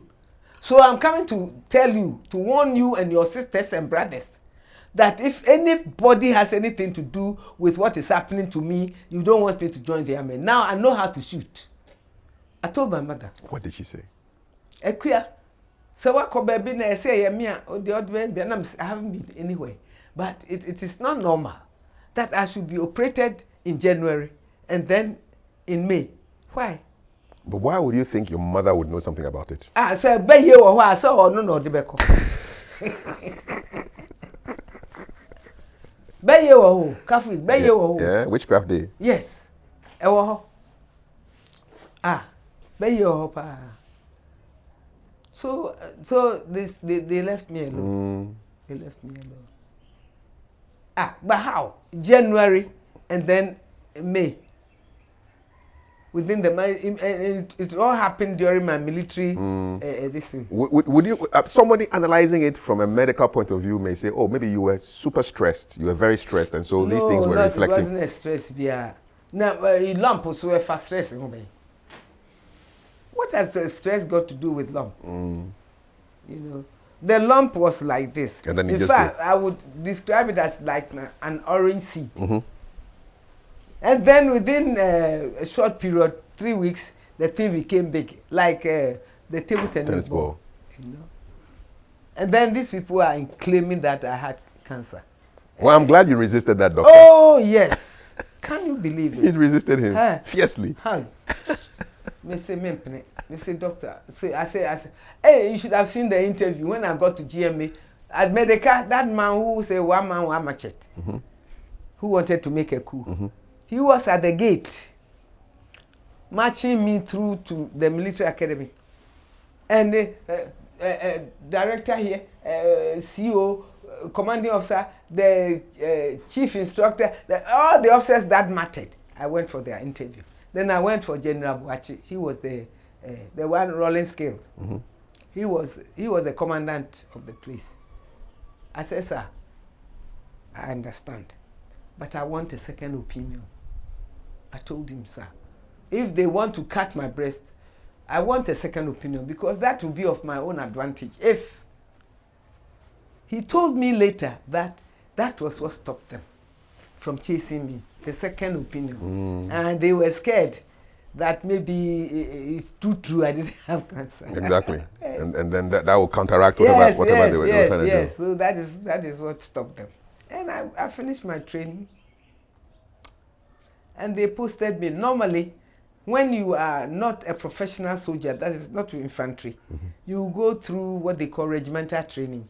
You do 6 months in a battalion.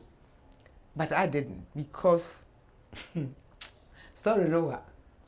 Because to begin with, when we were commissioned, a champion said I should go to border guards. That one was nil. I mean, he was one kakrang. Border guards, the reputation they had. I was even shy to be in uniform as a woman because everybody who met you in town in uniform thought that it is only border guards who have female soldiers. And I didn't want to be associated with it. They were thieves. They were criminals. And a champion said it in front of the CDS, who was to make sure that I went to border guards. I should go to border guards. But in the meantime, they wanted an English instructor in the military academy. We have a school they call School of Education, where we train soldiers, O-level 3 subjects in 6 months. And then soldiers who are already in the system, who are going to be officers, they also come through for upgrading. They wanted a teacher immediately, so I didn't go for regimental training. And the border guards, they chased me. Oh, they chased me. The CDS, they will put me in the commandant's own command vehicles and send me to Burma camp. One day, that is what stopped them. One day, they took me to the CDS, which was Lt Col. And he said, young lady, we are waiting for you to go. Petoi had a training school for border guard women. And I had made up my mind that I wasn't going. I wasn't going to Petoi nor any place in the border guards. So when I went to the general, he chatted me. I'll tell you a story. The stories are many. He told me, Georgina, where are you going? So. They called me. I was like a small girl. They all sort of, Georgina, when are you going? I said, sir, when you are sending me, if you are sending me to Petoi, what you should know is that I'm not going to stay in that village without a vehicle. I need a car. At that time, the immigration office was border guard headquarters. They had piled up cars to fill the whole compound. In my presence, he called Utuka and told him that the young lady we are sending to Petoi, she needs transport. I don't know what he told him on the phone because it wasn't a cell phone on there. But he told me to go. That Utuka said I should go and pick any car I wanted. Would you believe I didn't go? Because I didn't even go there. Because you didn't want to go to the border guards. I didn't go there crowd to pick a car. I sent the driver straight back to Mats. And that's when they left. They left me. Border guards, how? They left me. And when we were commissioned, before we were even posted, they said they were having graduation. And because I'm going to border guards, I should go to Petoi with them. A car picked me to Petoi. One officer who was a border guard officer, he took me to Petoi. I was staying at Teshin camp.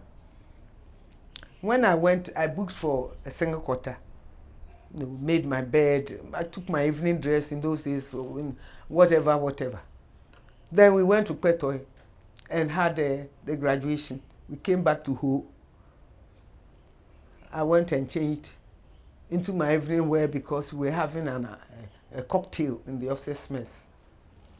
So I was there when I was wondering. I think it's one of these big men because I'm here. I thought so. True. I was there when Utuka came to the mess. He said, Georgina, they all knew me, Georgina, but the old man is waiting for you at no, that's not what happened. When we finished at home, some of the officers were going to Petoi to join the children to enjoy themselves. So I went and changed, wore my trouser, put my shirt and, made a knot, and we went. When we got there, Utuka was there already. And then he said, Georgina, the old man is waiting for you at the residence, and you are here. I said, sir, I'm not here to entertain you big men. I was down on whiskey. You can't drink whiskey. You couldn't drink whiskey with me. Today I've stopped drinking hard liquor. Whiskey. You were a whiskey champion. I wouldn't even dilute it. Not with Neat. Destroy it. Yes. I learned how to drink beer only in Germany. Yeah, that's a country of beer. But where did you learn to drink whiskey? Ghana here. Baby. What was your brand? Which one did you prefer most? Black Label. Black Label. Yes. Neat. All the good whiskeys, the Dimples and the... But you've given up now? Yes. Oh, yes. How many years? Oh, so many years now. I don't enjoy whiskey anymore. And so if I brought you a bottle of whiskey, what would you do with it? Oh, maybe I... Black Label. Well, if it's good, then we can mix it with soda. Now you're mixing. Now you're mixing. Yes, with soda. Back then you were not mixing. No, I wasn't. Mm-hmm. So I was really drunk a little. And then Utuka told me, sir. So I told him, sir, I'm not here to entertain you big men. True. We're sitting down when a vehicle came to pick me from Petoi to go to the residency at home. For entertainment? Yes. So when the driver, the officer, apparently an officer who wanted to go with us, but didn't hurry up until the vehicle, the only one vehicle, left him. He took advantage of the car, which was to pick me from the mess. Yes. And came to Petro, and he came. He said, I said, they say he should bring you to who? I said, you are the who? They said, you should bring me to what who? I said, you know what? Because I was drunk, I was talking. I said, you know what? The old man, we don't have any agreement. And all he wants is a hole. Why don't you go and give him your hole? You too, you have a hole. So he went and reported to Utuka. And Utuka called me and said, sir, I'm not going. I'm not going anywhere. No holy business. No. So the following day, because they say I was to spend 5 days, the following day, You're gone. I came to Accra. Straight up. Some few days later, we had a function at the mess, at Teshi Mess. CDS came. Yes. He said he likes sherry. Who was the CDS back then? Lt Col. Okay. He likes sherry. A tray of sherry and a glass. And I am leading. I'm not carrying. I'm an officer. So the waiter is following me to go and serve CDS. When I went there, I got to him and said, sir, your usual sherry. He said, no, Georgina, with people like you around, I want to remain sober. Safety first. Yes, that's my life. Oh. Yeah. Kafui. I don't joke. And I'm not afraid to talk about what I don't like and what I like, So we were talking about this peacekeeping. Yes. Observer mission. That was the second time you went. Yes. No. That one there, I was nominated as CMPIO. Yes. And in Lebanon, what annoyed me most is that the force commander, who was General Wozniak, from Poland? Polish, yes. He had an Irish colonel who was his MA, military assistant, who was supposed to write his speeches and things for him. This man brought the speech to me one time and I wrote it. That was it. They dumped that appointment again on me. This is your second time in Lebanon? Yes. Yes. In Nakora. Yes, that Nakora. is UNIFIL headquarters. Yes. So you wrote all his speeches? Wrote his speeches. I didn't like it because there was something political and things like that, and I didn't want that. But I was, and his ADC was a Ghanaian, so he will bring. He said, Auntie Georgina, when I go, I have to write a phonetic transcription for him to be able to pronounce it. I don't write big words, but he was Polish and he couldn't speak good English. So. And you had a third peacekeeping. That was observer mission. That was observer mission. That was what's the difference? What's the difference between a peacekeeping mission and an observer mission? The peacekeeping mission, you are sponsored by the government. They take your allowance from UN, give you food, give you accommodation, and then they decide to pay you so much. Right. So that one, you don't have any authority over the salary, over the allowance you are getting. Right. The observer mission, the UN pays you direct. Okay. And then they come in different, okay, some places are a much money. Some places, depending upon the severity of the place or the security of the place, yes, you get more. Where did you go for your observer mission job with the UN? Ethiopia? Where? Ethiopia, Eritrea. I was based in Eritrea. Okay. That's when they were having their conflict, yes, the Eritrea and Ethiopia. It was fresh. And this is 2000, right? Yes. 2000. Yes. Mm-hmm. They had started and closed it, mm-hmm, before they opened it again. Otherwise, they said they were going to send me to Western Sahara, mm-hmm, which was a place I didn't like. Near Morocco. Mm-hmm.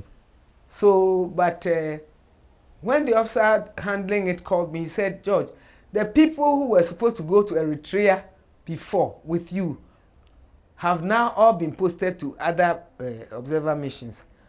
And they have reopened Eritrea. So I'm sending you. You are not waiting for this is Western Sahara. So you went to Eritrea. So I went to Eritrea. When they say you're a military observer, what are you observing? What we are observing is ceasefire. Mm-hmm. Ceasefire. They placed us in, I didn't go there. I was in the headquarters as a liaison officer. I don't know what I was liaising anyway. They will place us like the whole war area. Mm-hmm. They will either get a place like a school to put you there, mm-hmm, or they will build tents and places for you to stay. And they will give you gadgets like computers, armored plated vehicles, cars, okay, radios, and things like that. So you wore a bulletproof vest? Yes. What is it? What does it feel like? I never wore any. I didn't go to the bush. I was in the headquarters. So I was liaising. In other words, the people will go around, mm-hmm, and monitor, and they don't carry weapons. Observers don't carry weapons. Is that risky? So you go around monitoring ceasefire. And then you come and report through the radio to the headquarters. Okay. And then we will relay these messages to UN, to New York. And then you are paid directly by the UN. Mm-hmm. Like Congo, like this. You know Colonel Smith, General Smith, he wrote to me. He said, Georgina, if because I told them I wanted money to finish my house. That's, yes, the excuse I gave. Yes. Georgina, money, dear, Congo would have been good. $250 a day. For 1 year. How does that compare to Eritrea? Eritrea was getting 95 cedis, $95 a day. Yes. And you were there for how long? 1 year. Okay. Everybody stays 1 year. For a year. Mm-hmm. So General Smith said, if it's money, it could be Congo. But I'm afraid if you haven't come back, I don't know how to sleep. But you see, what we didn't know was that Congo at that time, there were no people going to the bush yet. So we would have been at the headquarters anyway. Yeah. But it's okay. Yeah. I got what I wanted. Yes, indeed. I bought my car, RAV4, the old type. Yes. Very beautiful car. What color? It was like champagne, light green. Is that your color?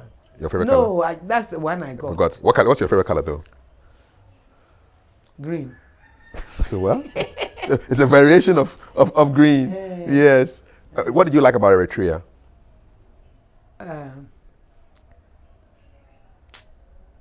Not much, except their vegetables were sweet. Carrots were sweet. Mm-hmm. The carrots were sweet? Yeah, carrots were sweet. And then you cook your own meals. Okay. And you also rented your own house, you know. Oh, really? From the 95 they gave you? Yes. Okay. Yes. So that's what happened. What was the weather like there? Cold.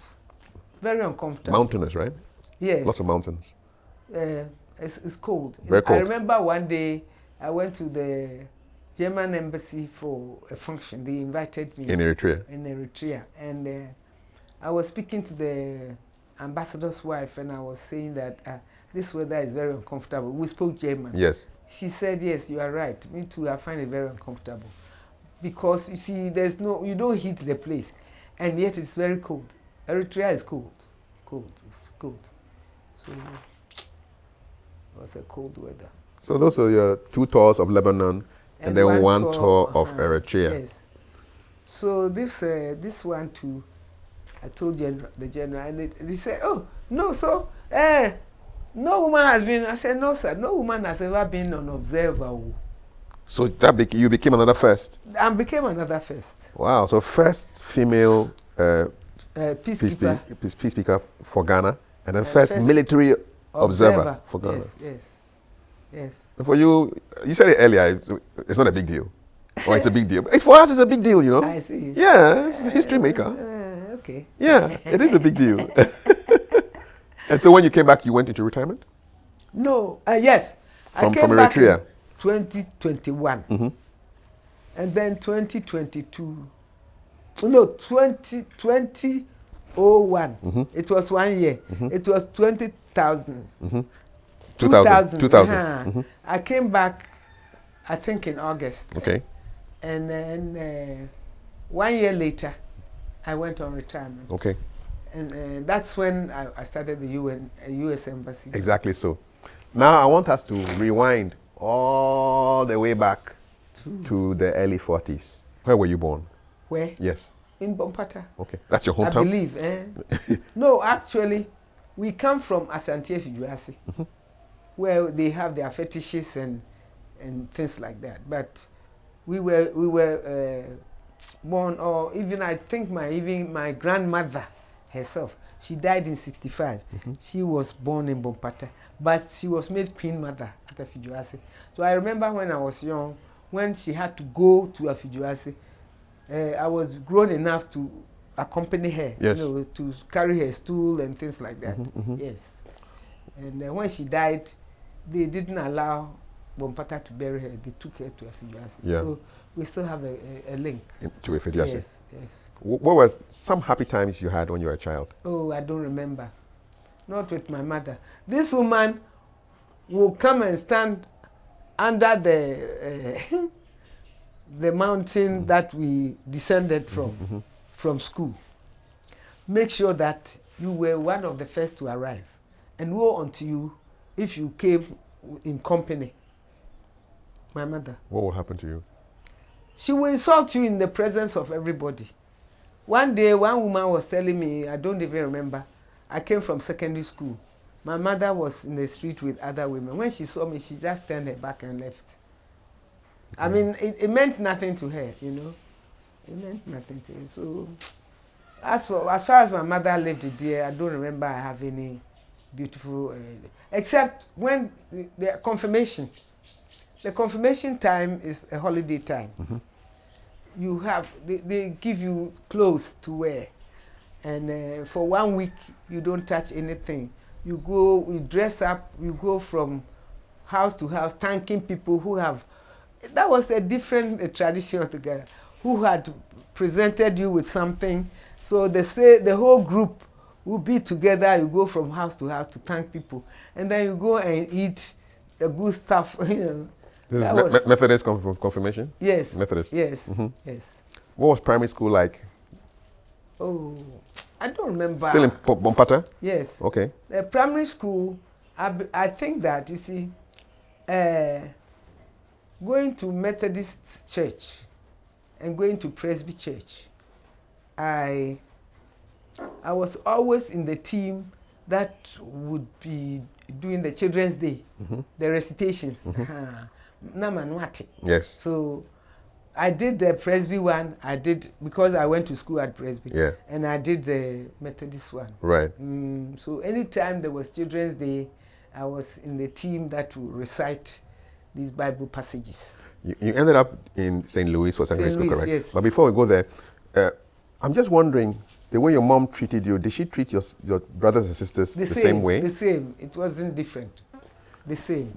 Looking back, do you think she was what do you think made her behave that way to her children? I think that is her nature. And I think also that a lot of job that she had to do to look after so many people, you see. Was stressing her out? Yes, she was stressed. But before she passed, how did the relationship develop? She still wanted sometimes to give you command. You know, she would come to your place without informing you. Anyway, there was no way to inform me. No phones. and then she would come and give you instructions. I say, Madam, you are in my house. Oh. You are in my house. Don't come and give me instructions. And then what would be her reaction? Oh, she would just keep quiet because, you know. My mother was something. What did you take? Do you think you took any of her qualities? Yes, many so she. The quality of being fiery. Very fiery from her. Yes. St. Louis, is it a school that you chose to go to? Yes, a school I chose. Why did you choose St. Louis? So like this, okay. Kafui, there's a lot of. I'm here for you now. When I was in middle school, as I said, I'm clever. Not that I was, I still am. So before the hall, which you call hall, the examination, okay, I finished at 7. Those of us the teachers knew were good were told to assist those who are not that good in the examination. Like a teaching assistant? No, at the examination. Oh, why are you writing the exam? You help those who are poor. Wow. And I was caught. By the supervisor, who was a Catholic priest from Konongo. Trouble. So I passed, but I didn't get my certificate. Because of the assistance you were giving because during the I exam? Was caught. Yes, you were caught.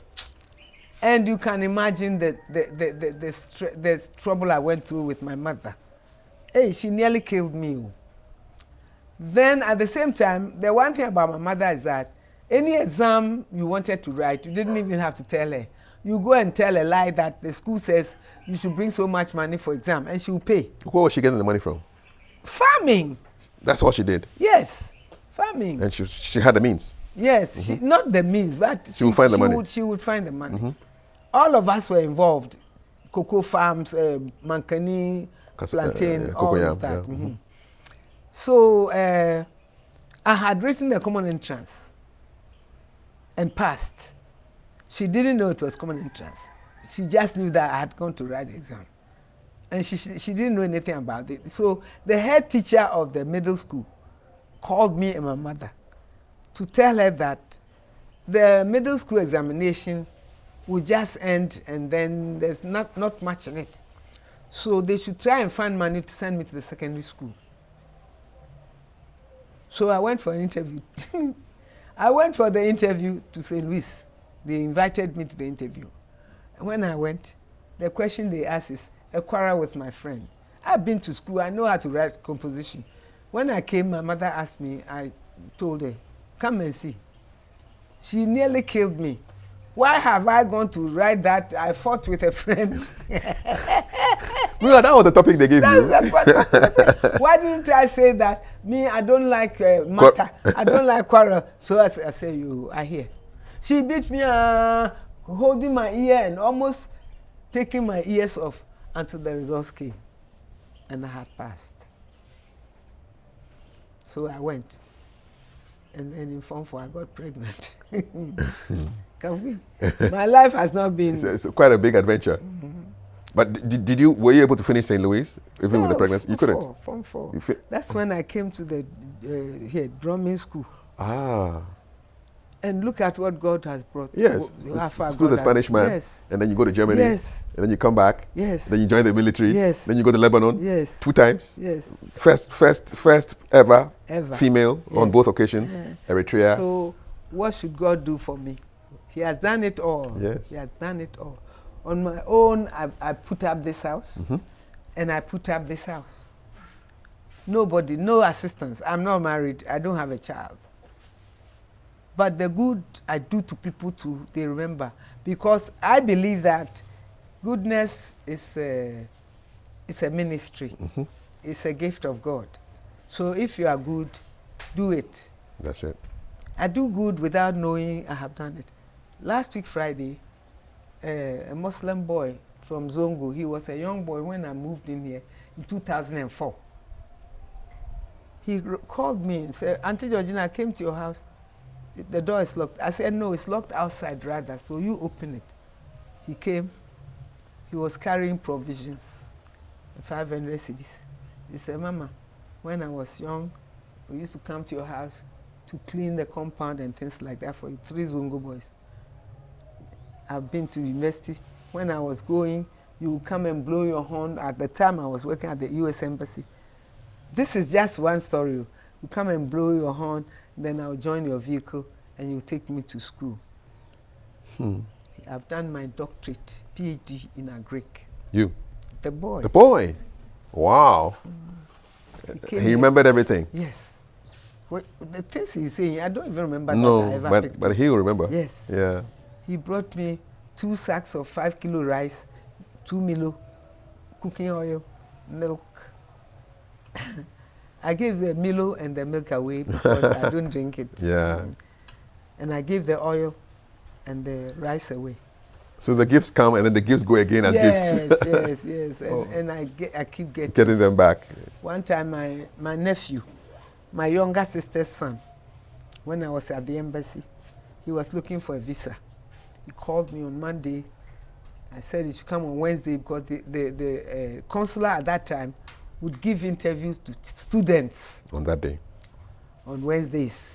No appointment, nothing. So I told him. He came for the interview on Wednesday. They say he should come for it on Friday. Friday, I was going to Germany. I would be back on Thursday the following week. I had some money. They have stolen my money in Burma camp before. And so I kept my extra dollars in my office. Yes. So I brought the dollars home because my office is not locked. So while I was traveling, I brought it home. I went to Germany and came back on Thursday. I went on Friday and came back on Thursday the following week. So I was home on Friday when this boy called me, said, Auntie, I'm going tomorrow on Saturday. I said, but you are going so why did you think the visa is just given like that? You are lucky that you got a visa. So Kafui, it just occurred to me, his mother was a very lazy sister. You put her head in the way Asante said, you put her head in water and I even bought a deep freezer to sell water in those days that they tied. Yeah, they tied it in the plastic. There was nothing you could do for her.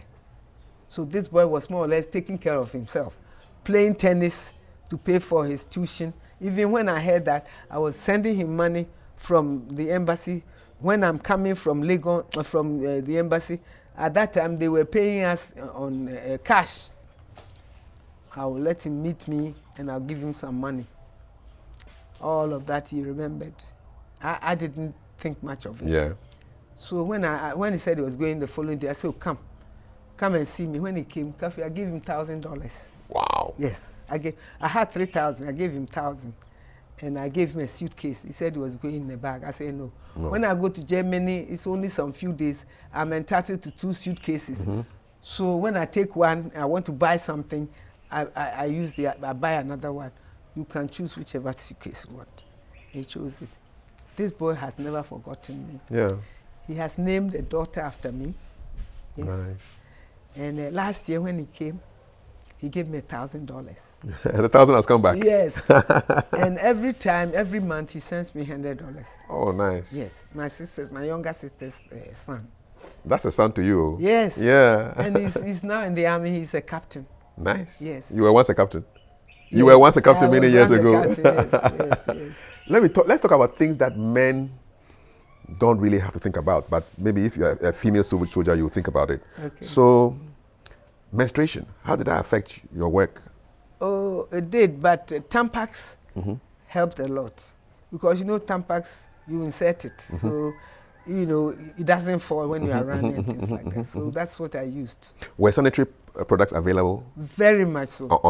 At the mess, at Burma camp or wherever you were posted to? Yeah, you could get a shop at Burma camp which we call Gafi. Gafi is still there. So you could go there and buy these items. Yes. When you were in the military academy, you had your own room. Yes. What were the sleeping arrangements like when you left the academy? Where were you? I had a single quarter at MATS, at the military academy itself. We had single quarters. In those days, we shared toilet facilities. No way. Yes. You and the men share the same toilets. And there are only about 4 rooms. So you bump into, you go into the toilet and you see a man coming out. I'm right. I hope, I'm sure by now it's changed. Now they will have. Oh, that building has even been brought down. Okay. But while I was there, they built self-contained single quarters, and I got 1 room of my own. Okay, so with toilet and shower facilities. Yeah. In fact, it was bath and toilet. But when you had shared toilet facilities, how about bathing? Bathroom and toilet. Okay. But you had individual rooms. Okay, and doors. Okay. So you used it. All right. Uniforms. Uniforms were free. You got your uniforms free. And then there was something they call a Batman. Batman, you were given a Batman without asking. What does a Batman do? A Batman cleans your things. He washes, he polishes, he does household chores. Would he wash your underwear too? No. That one is for you. Uniforms and anything you wanted him to wash. He'll do. He'll wash. And he will polish your shoes. He will, the polishing is It's a different level. Yes. Yeah. It's different level. He will iron your things and things like that. And they paid him. Okay. Yeah. Was he a civilian? Civilian. A Batman, a civilian. Yes. What were the regulations around your hair? What could you not do to your hair? How was my hair kept? I had short hair all the time, permed and cut short. Okay. So that you could fit the beret properly on. Earrings? You could wear earrings. Stud or hoop like this? Like this? Yes, you could wear hoop. You couldn't wear hoop? No. It had to be stud? Yeah. Okay. What's it like sharing camps with many men? Everybody is on his own. You took care of yourself, I took care of myself, more or less. And, if you are so open, you don't have a problem with the men. Because you share everything with them. Yep. Like you go to the mess, you joke together, you eat together. When we were staying in the single quarters, we were being fed in the mess. They gave us what they call ration allowance. And even one time, I was the food member. So I would arrange to take the money instead and go and buy things that we wanted to eat. And then the cooks were there to cook for us. So it was sharing all the time. I didn't feel any I didn't have any funny feelings with anything. And they knew who you were, so they wouldn't mess up with you, sexually, that somebody like that. You were an education officer? Yes. What did that mean? It means that you are responsible for all the schools. We have a lot of schools. Yes. We even have 15 schools in Accra. So you are the garrison education officer responsible, the admin officer responsible for the whole schools. When did you start? The civilians. Okay.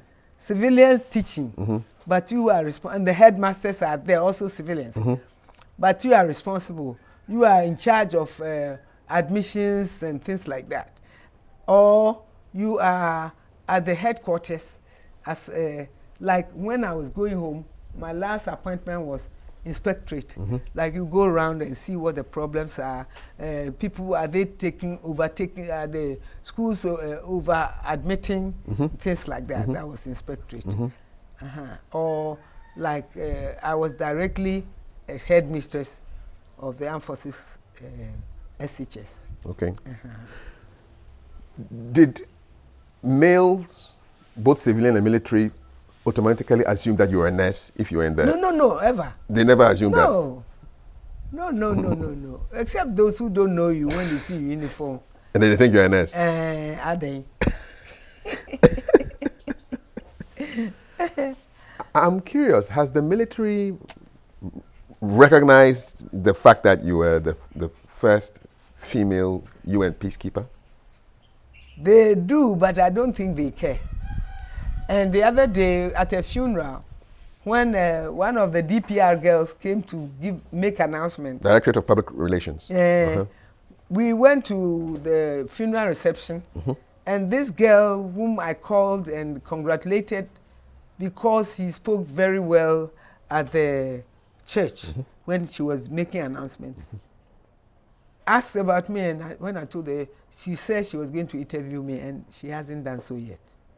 The other day I met an officer in the waiting room of the military polytechnic, polyclinic. And he was very sad about the fact that the military hasn't done anything like you are doing for me. So he said he was going to take the matter up. Because I myself, I mean, I can't go and fight. No, so no. So they haven't done that. How does that? But some of the women, the other day I met a naval officer whom I don't even remember. And then an Air Force officer whom I don't also remember. The Air Force officer was at the Air Force officers' mess when we attended the funeral. And he saw me, yeah, Auntie Georgina, is that you? Yeah, without you, you see. And then the naval officer too, I met her at 37. She came and embraced me. She nearly brought me down because my legs are not strong. Also, very, very happy that, you know. But when they say, I say, oh, you would have gone, it would have taken time. But I quickened it. That's all. But individuals recognize that. Yeah. Let's talk about mistakes. What do you think is your biggest professional mistake as an education officer in the Army? No? You're careful to make mistakes? Not to make mistakes? I wasn't careful. I was just good. That's all. Sounds like a headline. Yes, I was just good. I didn't make any mistakes. Any decisions that you regret?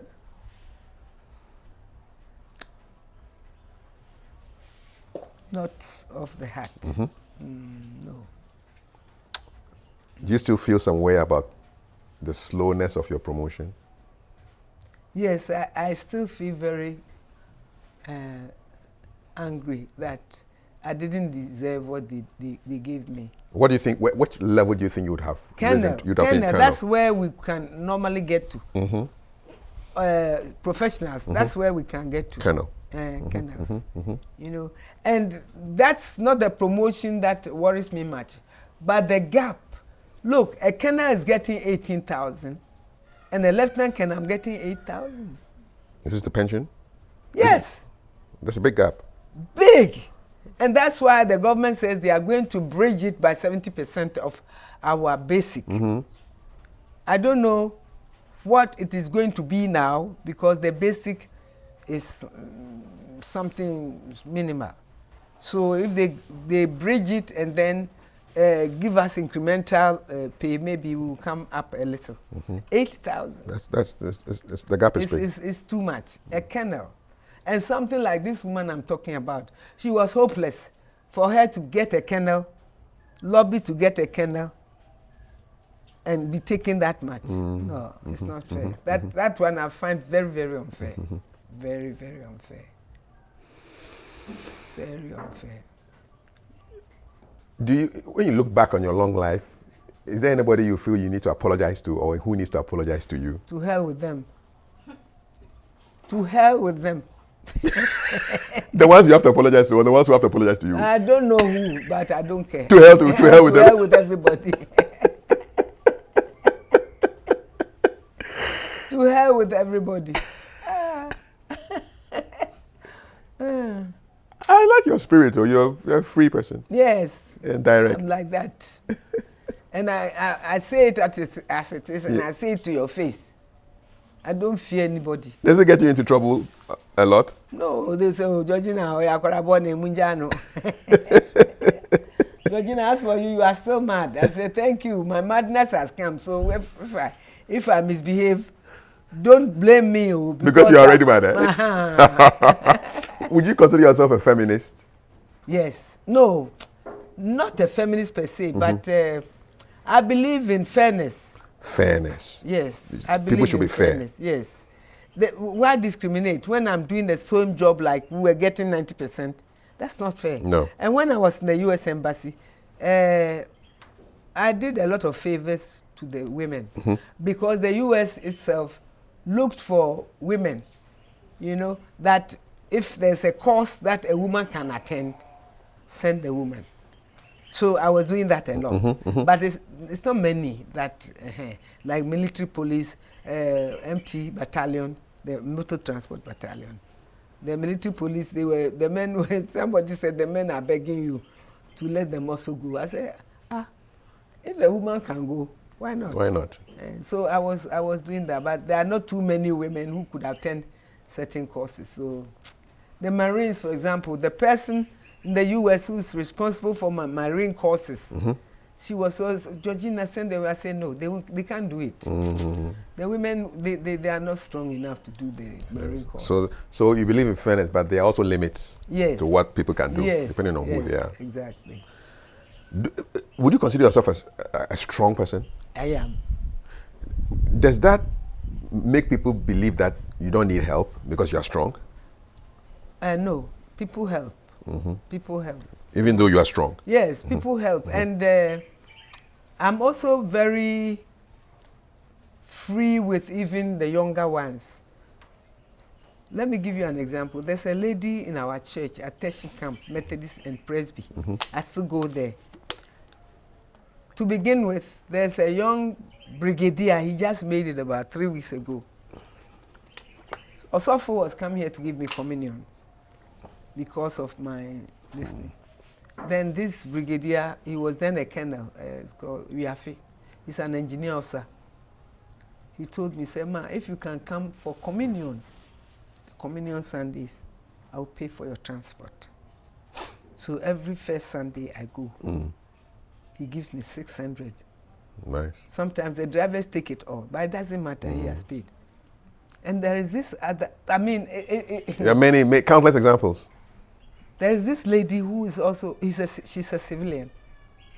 Anytime she sees my face, she gives me an envelope. 500, 300. Last Sunday, he gave me 300. And when I send her an WhatsApp that I know she's a bank, this thing, she can't talk, so I send her WhatsApp. I say, Auntie Georgina, only your smile, cry. It's enough.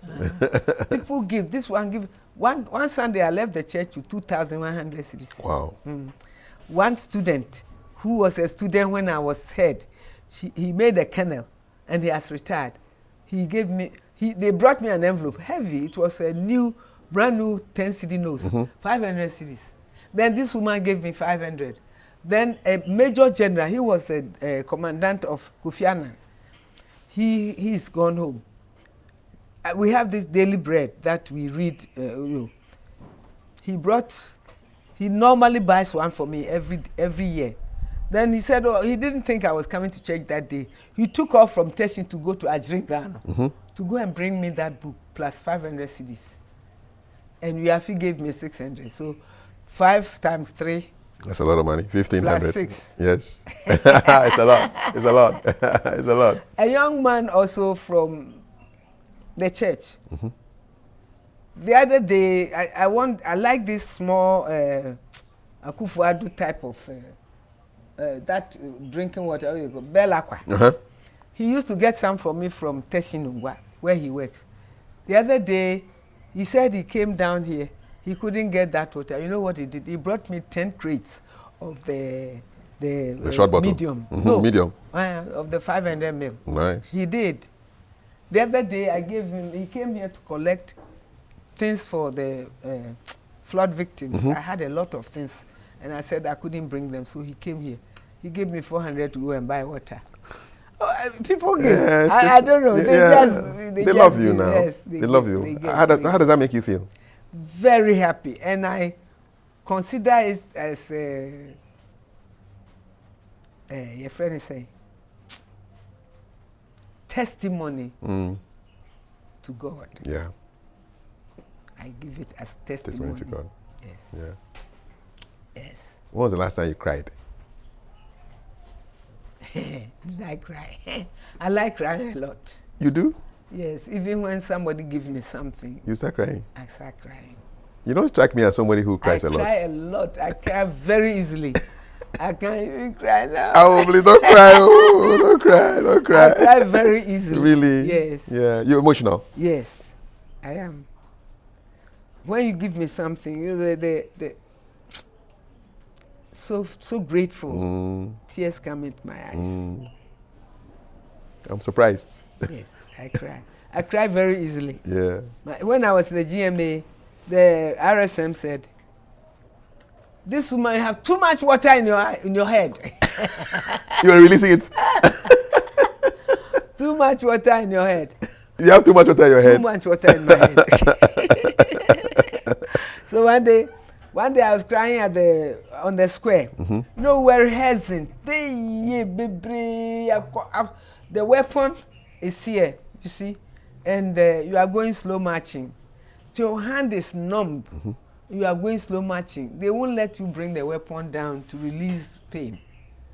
So one day we were rehearsing, and then they said, when you go slow march, you go slow march. Then they say break into quick march. Then you swing your arm. When you swing, yes, the person on your right is very close. So my hand hit his weapon. Oh, and I started crying. Oh. My breath. So the RSM, he stopped us. You would think that he would let us bring our weapons down. No way. He called one drill sergeant called Idrisu. Sergeant Idrisu, he said, "Sir," and we had some fire buckets lined up near some building at the square. Sergeant Idrisu, bring the calabash. Bring a calabash. Then Idrisu also opened his mouth. Sergeant Gagbeto, bring the fire bucket for me to whip inside. That's it. For me to whip inside. Oh, the water in your head inside. The drill instructors, the drills are painful, but necessary. They make you laugh. They make you laugh. So once in a while, they release tension by saying something funny for you to laugh. And then when you graduate, then you become the officers. Now they salute you. Yes. The first time that happened between you and the drill sergeant, what was that like? Oh, it was normal. Sometimes if you are not, we officer cadets don't salute other ranks. So it never happened. No, but they will salute you. Yes, they will salute you. When you graduate, then they salute you. They salute you, yes. In fact, when you graduate, now the GMA is different, but we have a hall that we call something hall, I've forgotten. The RSM will be standing at the gate where we are marching in with the salute. Yes. Waiting for us. Wonderful moment. Yes, yes. And the song with which we graduate when we are marching out. I want to hear it. Old and sign. Yes, that is the song. That is the song. So you march.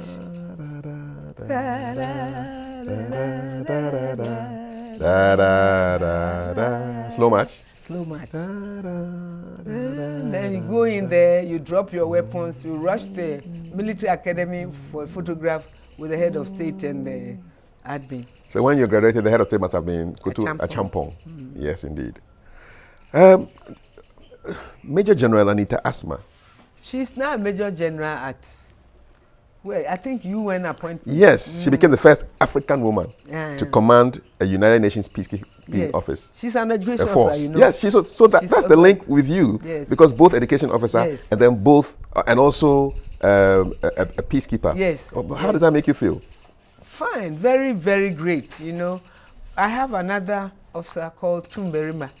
She lives at Amanfro here.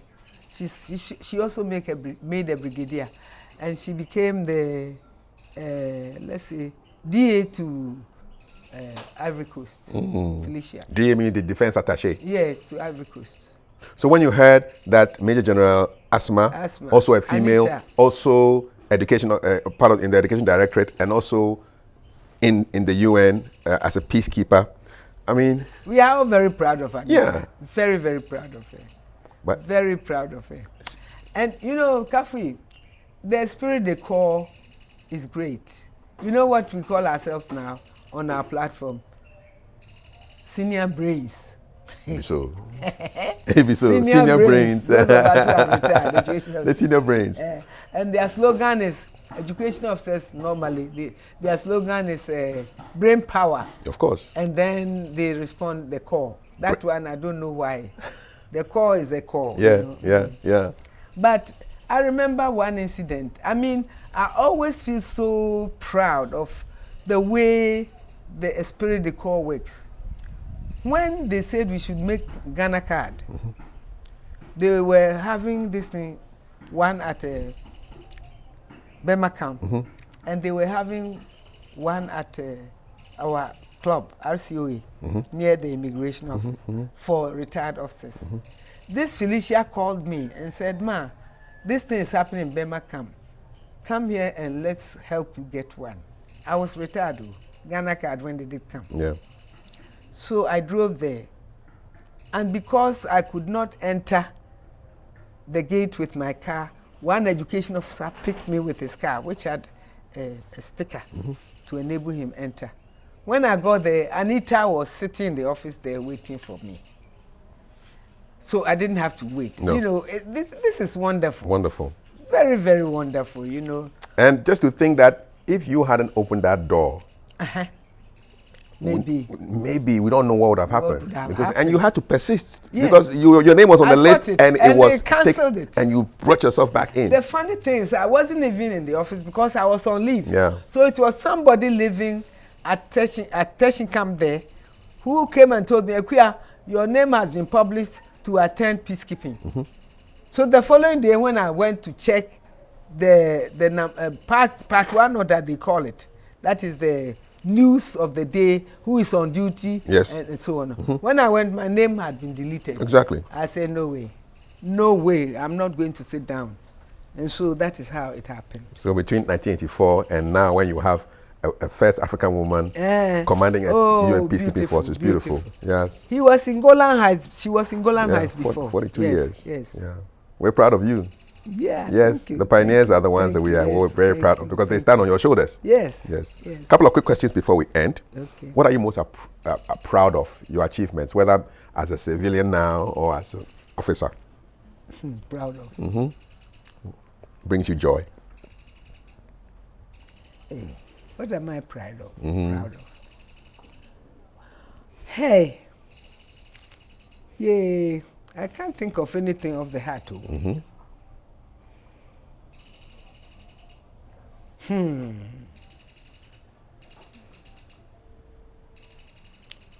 As an education officer. Yes. Okay, the secondary school. There was a lot of indiscipline in that school. And when I got there, discipline started raining. Oh, discipline was raining. You brought the spirit there. It was like the school boys, the soldiers' children, things like that. They were jumping walls when they saw the school bus, even though I wasn't in it sometimes. Was this the schools in Burma camp? Yes. The driver will come and say, "Yeah, ma, today one of your children must have broken his back." I say, "What?" So when they saw the bus, they thought you were inside, so they jumped. Because I will load you into the bus if I was in the bus and I saw you in town, in Burma camp, and bring you to the school. In those days, they could be chained. They could be caned. Yes. And I'll let the strong men and the teachers cane you. You know, the male teachers, they loved caning. Six of the best. They will beat you. They will beat you. I brought discipline to that. Should caning come back? Yes, it should. It should. It should. Moderately. What is moderate? Not to hurt. How do you measure that, though? Because people, most of the time, they've caned you out of frustration and whip you to... Some teachers, there was one time, red light, you heard about it? Yes. Forces Sergeant Major? He had a child there the boy has even died, who was a sickler. And one of my teachers, one of my teachers must have punished the boy, because I hear when he went to the class when people were talking, he added the boy. And I don't know what punishment he gave him.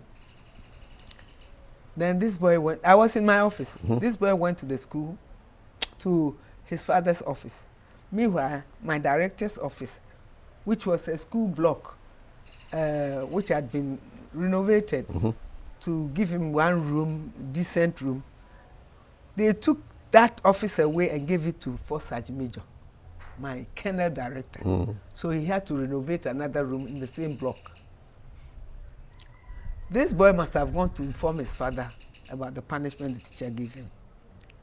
I wasn't aware of any punishment nor the boy going to the school. So the father sent his command vehicle with his RSM and a bodyguard with a pistol to the school. And see, the children who had seen the punishment started jubilating. Hey, hey, hey. So I came out of my office and I said, what is happening? Before I saw that these people had come to apparently take the teacher away. I said, no way, come to my office. I called the RSM. I said, please come to my office. He came and I said, I'm in charge here, Master. You are not taking anybody from this school. They are civilian teachers. Leave it to me. Go and tell the RSM that I say that the teacher is not coming. They should come for me. The guy was annoyed. He left. Then I called my director to inform him about this situation. You know what the director told me? Apparently the RSM had already informed him. And so that, Georgina, you can sort it out with him. I said, So I don't have a support from my director. So if anything happens to me, I'm on my own. I say, I hear. I didn't allow them to take the teacher away. At all? Hey, Obiba. Exactly. And my director was, if he was in support, he didn't support me. No, at least I should have verbally told you. Exactly. That you have support. Emranti ene mabawa. Nso wo ho. I have cold water. We're almost done. We're almost done. These are my final questions to you. This one, don't think too much. It's either or. Either or questions. So I'm going to ask you. So, parade ground or classroom? Which one would you prefer? Hey, parade ground, how? In this one. No, classroom. Dodowa or Lebanon? Dodowa. Convince someone to come and stay in Dodowa. What makes Dodowa Dodowa? As far as I'm concerned, where I'm staying here is quiet. You see that I don't hear any noise. Yeah, I'm hearing birds, man. Yes. I love it. Yes, and then it's cool. And then stealing is just petty. As far as this place is concerned, it's just petty stealing. Come on. That's why I put this in there. My telephones, they'll put a stick inside there and draw the telephone out. That's it. Not much. Okay. So weather is good. Environment is nice. Environment is nice. Army boots or slippers? Oh, slippers. Hey. When was the last time you wore army boots? Oh, that was 2001 in Eritrea. Do you miss wearing those boots? Huh? Do you miss wearing the boots? No, God forbid. Did you see my nails? So you couldn't do pedicures when you were wearing boots back then? I could, but then you were always warm. Yeah, thick thick socks. And so on. No, I prefer slippers. Early morning or late night? What kind of person are you? I am both. You're both. I get up early. When I get up, I don't sleep again. And I go to bed late, sometimes 1 a.m. What are you doing up that late? I'm watching social media on my phone. Are you a TikTok person? No, but they have the messages coming on our platform. Or on the WhatsApp. So you're a WhatsApp person. You do Facebook as well? No, also there are pictures in the Facebook. Okay, so everything is happening from WhatsApp? Yes. Okay. Yes. I don't go into that. Into the social media platforms? No. Okay. What was it like working without mobile phones? Back in the day when you were working, there were no mobile phones. Prince Charles, King Charles was supposed to have been asked by his grandson, what were you doing when you didn't have remote control for TV? Yes. It worked somehow. No, it worked out. I don't know how to compare it to today. Were you doing Telegram? Somebody had to do it. So people were doing Telegram and fax? Yes. Yeah, but there was no email back then? No. No mobile phone? No mobile. So if you left your home, nobody could... That was it. And if you had a phone call, it could only come from the office. Or if you were lucky enough to have one in your house, that's okay. But that was the phone you took from the hook. When you traveled, who were you calling back home? I never called anybody. Who am I calling? I never called. It was General Smith I wrote to. Okay. When he said, something like I hadn't recognized the fact that. And so I said, sir, please, you are a senior man. And I didn't think that I had the authority to write to you. So I'm sorry, this is the case. Okay. That was it. Orders or negotiation? Negotiation. Even though I like giving orders. Tea or coffee? I'm a tea person. What kind? What kind? Lipton. Okay, the black one. With? Yes, with lemon all the time. All the time. And the lemon is not what the Ghanaians call lemon, lime. The lemon is the yellow small ones. Small one like that. Yes, the small ones is called lemon by the white man. The big one, which is the rough one, is the lime or whatever, or the bitter, or the whatever lemon. So the big one is the lime, and the small one. If you go into my fridge now, I have about 15 cedis worth of the lemon. How many of those balls are 15 cedis? 3. I bought 3 for 5 cedis. Okay, so. And I bought, I think 7 for 10 cedis. Okay. So you like that with your tea? I squeeze it into the tea. Yeah. Oh wow! You should try it. I think I should. It's nice. I think I should. And even to the extent that when hours run short, I buy the foreign one, expensive one. Sometimes one is for 8 cedis. Yes. Yes. Radio or television? I don't like any. Internet? Not today. Not now. I mean, what I do is when I turn on the radio and it's talking shit. You turn it off? I turn it off and I turn on the TV. What I watch most is the investigative this thing, ID. Okay. Okay. Because the films they are showing is all shooting and a lot of shit, you know. What is the shit? Nonsense. What is your definition of nonsense? I like films like Tyler Perry's okay. All right. films, you know, interesting, nice, and but not the films you see that they keep shooting. You don't know why. I don't know. But I don't watch them. But you're a soldier too, you know. Yeah, but I don't watch them. It's all fake. Okay. And so I rather put it on ID. That's all. Old school military culture back in the day, or today's military culture? The culture is the same, except that discipline has broken down. I can't say it's broken down, but there's not much discipline like it was in those days. No discipline at all. No discipline. How do you mean? Much. How do you mean? How do I mean? It's discipline is discipline. You know, strict discipline. You see an officer. So the other day, I went to the gym in 37 doing physiotherapy. Okay. I got down from, this swing of this leg, and I was going to another gym. You see that when I raise my hand, it doesn't go much. So I have to hold this thing, come down and go up. There is this officer in the gym who knows me. He knows that I'm an officer, a naval officer. He is coming this way and I'm going this way.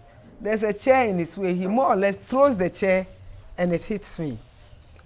Yes. No officer would do that in those days. No. So I told him my peace of mind. I said, do you see that you have hit me? Nonsense. He said it wasn't intentional. I said, of course it wasn't intentional, but you saw me. There's no obstacle in the way. You are not blind. How can you throw a chair to hit me? And then you say it's not intentional, and that doesn't mean that I should insult you. I didn't even mind him. So he never apologized? No. He didn't. Oh. He was only complaining that he did not do it intentionally. That cannot happen. Could not happen in your time. Couldn't. How was your life affected by the stroke? As you can see, my speech didn't change much. No. And I got well fast enough. It was on this side. The left side? Yes. I still have some numbness in my hand. And I still toss my leg a bit. Otherwise, I live alone. I cook my own meals. You do? Somebody cleans the house twice a week. I have a small boy who comes to clean here. This place looks beautiful. Yes. Comes to clean here every day. These dogs are very disciplined now. They go to the bush. Yes, and do their own thing. Except this small boy, so this small girl. Where is she? That's Look at her. a Rabana. Yeah, today the boy was very annoyed. Said, "This small dog, I will throw you away." After he had swept, he did it. We sprayed there so that the smell, but they go around and smell, and then they did They it. do their own thing. And this one used to do that too. Okay. But he has stopped. So now they go all the way to the back. You see that the back there too, I have cleaned it. Indeed. Because the weed, you see, I can't weed it. He's a thief. You give him money, he won't do it. He's a thief. Anytime you give him money to go and buy something, you know what he does? What does he do, la? Oh. He will have a reason to spend some of the money and come and lie to you. Look at Odua Market. Yes. You are going to the market 3 days ago. And I said, are you going to town? I said, yes, I'll be going to the market. I said, okay, please buy some sausages for the dogs. The dogs eat sausages. Every morning. These are some bougie dogs, soft life dogs. Soft life dogs. Yes. So goes to buy the sausage. Goes to buy the sausages. I give him 200 because I asked him to find beer for me. The 110. You stop the whiskey, but you still drink your beer. Yes, I do. A bottle a day? A bottle a day. What brand? Star. I can't get it now because I think they are going to increase it. Because for one whole week, there's no Star. But I have some 2 bottles left. So hopefully. I think Star should take note and be supplying you. Because you're a faithful customer. Very. For how long have you been drinking Star? Hey, ever since I started drinking beer here in Ghana. Which is in the 70s. Yes. I would drink Club, but I won't buy the crate of Club. No. Star. I want a Star. For example, if this beer runs out and I haven't been to town, I'll buy a bottle or 2 of Club. Just to manage? Yes, until I get Star. But what is the difference? Because I don't even know. I don't even know. Is it Germany that made you drink beer like this? Yes, I don't know. But in any case, goes to buy the sausages. 4. One is 15. That's 60 cedis. Of sausages. He says the beer is not ready yet. And he brings me 120. I said, there's 20 cedis more. He said he took Okada. I said, who you f***ing papa? You are going to the market, buy me sausage. You took Okada in, Okada out. And when you tell him, I will take it from your this thing, wages, he said, you don't have a problem. You don't have a problem. Last month, he got only 68 cedis out of. Because you did your deductions? Yes. Grammar soldier. Do you speak pidgin? You don't speak pidgin? No, I hate it. Oh, but you curse like a soldier. No, I will curse, yes, but I don't pidgin. You don't pidgin? You know, I was an examiner. Oh, well. And a team leader. So you know they hear pidgin? For so many years with WAEC. Okay. I map English. Yeah. Oh, okay. How can I speak pidgin? I don't even want to hear It'd be another language now, Grandma. I don't want to hear it. But you didn't understand now? No. Oh, but if you say no, it means you didn't understand now. Hey. So you never talked pidgin before? No, I don't know how to speak it. Make I teach you. No, I don't want to know. Oh, it'd be nice language. No, oh. thank you. So no pidgin for you? No, I don't speak it. It'd be cool. It'd be street language. When oh. people speak it, I say, why are you breaking English like this? No, it'd be language of its own. It's a language on its own. Oh, who said? Some of the children write it. No, we don't write pidgin. We just speak it. In English. You've seen some scripts. That's scripts. You've seen scripts in pidgin. So they what? Okay, so when he's writing so not so many O's. But that's how we speak. So many O's, eh? Adani Su. So when JHS started, I was the chief examiner for the Eastern region. Why? So, oh, yes. really? Me markepa. This woman, Auntie Nafali, the professor. Yes. She died recently. She once time said, "Ebe, ne Georgina unku no unya bad examiners. Some of the examiners are bad. For real? Some, for English, they are bad. They are bad. And if you have papers that are not well marked, why he gives it to me. And you deal with them? I go over a mark and I sack the examiner. I say, throw this man away. Military style? Jesus. There was one examiner. The boy had written English, like a book English. Manger dog. I mean, the words. Beautiful expressions. Oh my God! That you gave me plus in the margin. This man had underlined all the words. Apparently, he didn't understand them. Oh! The student knew more than the teacher. He had failed the boy in essay. I gave him some 30 out of 40. Well, you had done well. Yes. And then when people collude, I'll catch you now. Some boys think they are smart. One school, Kafui will start with, once upon a time, I went to Dodowa to meet Grandma Soja.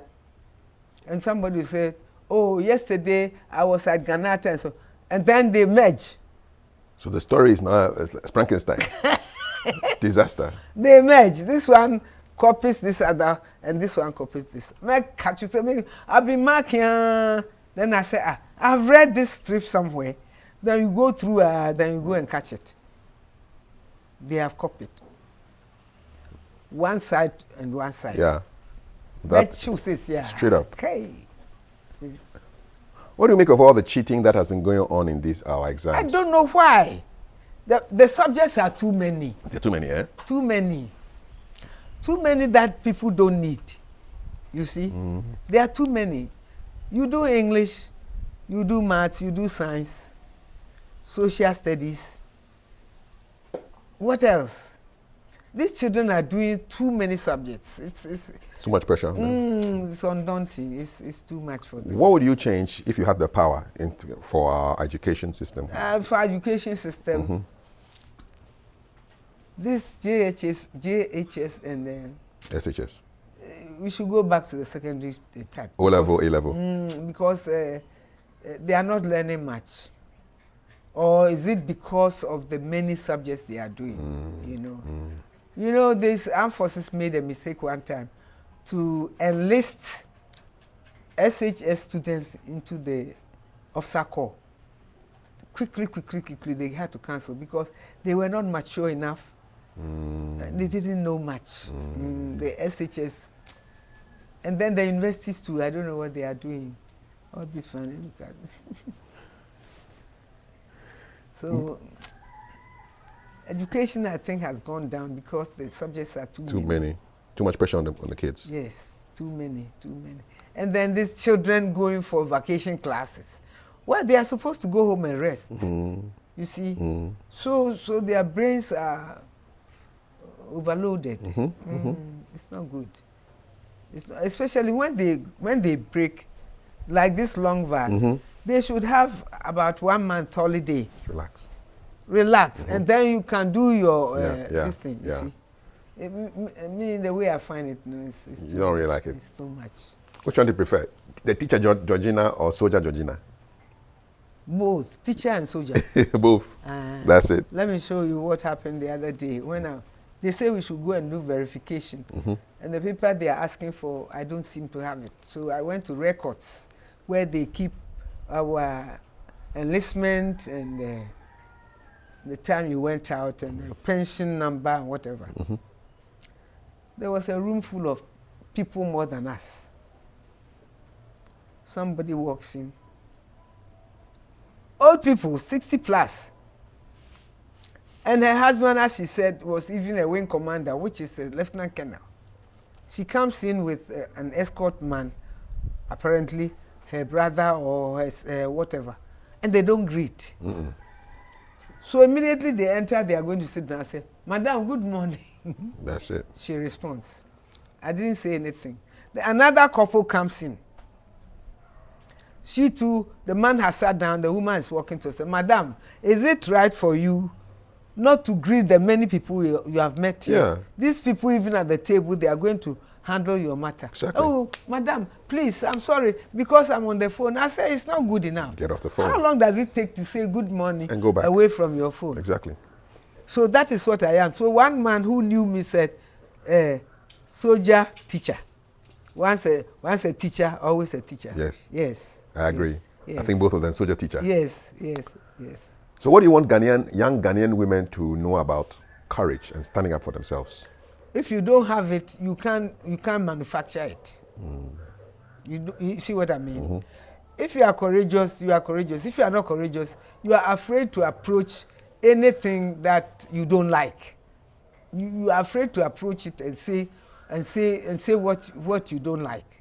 So we just keep quiet and be kicked about. And me, I don't shut up. I don't shut up. You will talk. I'll talk.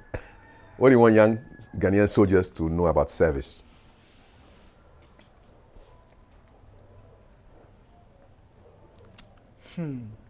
Discipline, a little bit more discipline. And the women should stop. They too much. they allow themselves to be. Because look, when I was at the education headquarters, men, I mean soldiers, whose children had got admission into recruitment, they would come to me asking me for advice for their children. And I'll tell them that wherever they are going to be men instructors.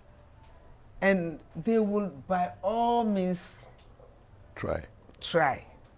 If you allow one man, you should know that you should allow everybody who comes to you. Because if you allow only one, he's going to tell the other, and because they are all instructors, if you don't allow the next one, they are going to harass you too badly. You may have to run away because you have allowed this man. Why not? They will harass you. They will pester your life on the camp. How did you fight off people who were trying to get just to sleep with you? I talk nicely. That one day, I don't bring my matter in. Oh, well, you know you're my brother. Oh, you brother zoned him. Oh, let's be friends. Seriously, I never slept with anybody whom I didn't want to sleep. You put them in the friend zone quickly. Oh, yes. There was one guy. He was the CEO of field engineers. This guy was always at me. One time he told me that if I didn't allow him, my boyfriend, who was an engineer officer, will have it tough. I said, I'll go and have it tough with him. Then another time he came and met us in the officers' mess at Mats. He lived at Mats. He came and met us at the officers' mess. There was even no beer. So he was able to, say, oh, take the one bottle that is left and split it. And you left. Went and told my boyfriend, who was a commanding officer at 5 Battalion, that when he came to the mess, I was telling officers that as for me, my boyfriend is a commanding officer. I said, minya bofra. And then when we had a function, I was invited, not by my boyfriend, but because I was the sole woman in Mats. Anytime any company or battalion invited people from Mats included me. Of course. And came close to me. I used to smoke. He came close to me. What brand? The yellow label. 5.5? Yes. Only 5.5? Oh, I could smoke the other one, the red one. Palmal? Embassy? No, Embassy, yes. Okay. If I couldn't get this thing. Then you I used to smoke 1 packet a day. For how long? For a very long time. I remember I even told somebody that I could find it difficult to stop smoking. But you stopped? I stopped. How? How did you stop? Okay, I'll tell you. There is an officer called, an officer and his wife. They lived at Labadi Villas. The quarters near Labadi. I used to go there a lot. The woman is very affable, so I would go and stay there. Even when I was in the American embassy, I used to go there. Wednesdays, there was always prayer meeting there. So I would go there and we would pray together, and I never carried my cigarette with me. So one day, one of the prophets told me that he has seen me smoking. That is in spirit. Okay. And that God says he doesn't like it. So Kafui, you have a friend. If you are doing something the friend doesn't like and tells you, are you going to continue and keep the friendship? No, it can't. It won't work. Yeah. So normally what I did was the whole packet, I would smoke and leave 2 and go to toilet with it in the morning. In the morning, so I said I wasn't going to be dramatic where people would throw their cigarette in water and what it didn't matter. So I finished smoking everything that I had that day that pack. was left Yes. in the pack. Yes. Not the full pack because I had started already. But the 2 that I would normally leave for the morning, I finished it. And that's how I stopped smoking. That's it. That's it. How many years now? Hey, before I went to Eritrea. Oh, this Yes. is over 20-something years. Yes, before I went. Because my idea was that it's like a friend. If I don't like something you are doing as a friend, I don't like it, and I tell you and you bullshit me, then the friendship will break. So I thought, if God doesn't want me smoking, why do I go on smoking or even go on praying if I want to smoke? Yeah. So you that's stopped what it. stopped me. Yeah. Have you been tempted to go back? Yes, at Eritrea, when there was loneliness and boredom, I started again, but I stopped. Okay. And you haven't gone back again? Yes. If somebody comes in here with a cigarette and he's smoking or she's smoking, it doesn't do anything disturb to me, you? No. Yeah. But the star is still there. That one there. Oh, they said me yeah, Bonnie. At all. Chilled. Sir, there is water. Watery chilled. Cold. Every day. Okay. Since you have a cushion freezer, fridge. Valerie, minko imra. And I have wine too. I have red wine. Thank you. I think Benedict will like that one. Who? Benedict. Benedict. Odifo. I mean, your friends. Hope. Hope, Benedict. I have Niederborg. Yeah, that's good wine. I got to know wine a lot when I was traveling. The U.S. Embassy was sending us by business class. Nice. Oh yeah. What is that like? Oh, For those who don't know, yeah, for those who don't know, what is it like? What is business class like? Business class. For those who don't know. You have your comfort. Yes. The seats are bigger. You can lean without leaning into somebody when you are. You know the planes they normally fly at night. Yes. And you want to sleep. Yeah. So you can stretch out. Yes. And then they will bring wine around and you choose what you want to drink. And they give you correct plates, not plastic Yes. plate. Yes. Real yes, crockery. Yes. And they mention your name? No. I never heard my name mentioned. What do you want Ghana to know about your generation? Those who were born 80 years ago. Me, all the time, what I say is we were disciplined. Discipline is the key thing. Discipline has broken down in this country. People don't care, people don't care. So, discipline. That's the key thing. We were disciplined. We were disciplined. Is there anything you've carried for decades that you want to say? To say? Yes.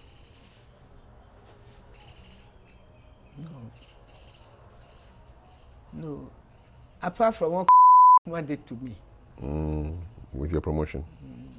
I find it very painful because didn't deserve to be a colonel. Because now of all my modimbo, I work hard. I work genuinely hard and I try. Look, there have been instances. For example, one time, they were doing a recruitment of soldiers. The army headquarters brought a whole lot of people who had their education background that they should come to education. Education didn't want any teachers at that time. And my director was sitting there, I said, Kofi, why do you accept these things? Why don't you go and tell the admin officer that you don't want education officers? If they have recruited the people, they should find a place for them. He said, oh, why don't you go? I went to the headquarters there and told the officer in charge, I said, sir, all the people you have brought to us, we don't need them. Education didn't ask for any recruits. So please, we are sending them back. And we send them back. That's it. What the director wouldn't do, I could do. you know. Because And finally, we've come to the end of our conversation. the penasem say. Yes. Which one is this one? Fusina? Fusina. Florence, aka Fusina. Is it Florence? Florence. Florence Fusina? Sure. Or is it Fusina Florence? Florence Fusina. Hello. BB, something is coming into his face. Face, yeah. So I say I will call She'll be them. fine. But She's a pretty they dog. don't allow to be Groomed. Yeah, yeah. But This one there, when you take the spray, it's all over. Have you always liked dogs? No, I didn't like dogs until I found the necessity to keep them. Like and for then security. I like them. I like them now. I like them. Security. Yes. Yeah. When they start making noise. Yes. They've been quite disciplined today, so yes, give them more like that. give them more sausages today. Yes, they have sausages. As a reward. They have sausages. Finally, first of all, I want to say thank you for the opportunity You're welcome. of sharing your most interesting, adventurous life story with me and our viewers. Who would you recommend that I also interview later on in the future? Somebody whose story also deserves to be told. Could be somebody from your military career or somebody, an ordinary person who you think I should talk life to. There, I can't remember anybody, but this my daughter. Is it because I like her? Felicia, the one I said made brigadier. Yes. She's at Amanfro. Okay. Brigadier Chumberima. She also has a story. She was made a DA of Ivory Cote Coast. d'Ivoire. Okay. Yes. All right. She's dynamic. She even became the director of education in the armed forces. And if I can remember, I think she was the first woman to make a brigadier or something. I don't know. Felicia Chumberima. We'll look for her. Yeah, I have a number here. That was it. Me magazines now me yeah Nakora no. Well, you know how I move because I can't carry my hand. Yeah. They did surgery. Because of the stroke? No, they did surgery here. What happened? I had an abscess. Okay. And 37 cut me and destroyed my whole arm. Oh. It is recently I can raise my hand. Really? Yes, I couldn't. So there's the physio that is assisting. Helping. Yes. Yeah. And this one is a stroke. Okay. And so when I move, trolley be a basket. Where inside the green so I've bought a trolley. Okay. With 3 baskets. That's it. I put things on and push. It gives me the balance to walk. Yes. And then I'm able to carry all your the things around with you. Yes. Solutions. Yes. Hope you've enjoyed this conversation with Lt Col Georgina Mensah, retired Ghana's first ever female peacekeeper for the United Nations and our very first ever female military observer. Thanks to MTN and to the Bureau of Ghana Languages for their sponsorship and support. We'll meet in the comments. My name is Kafui. God bless.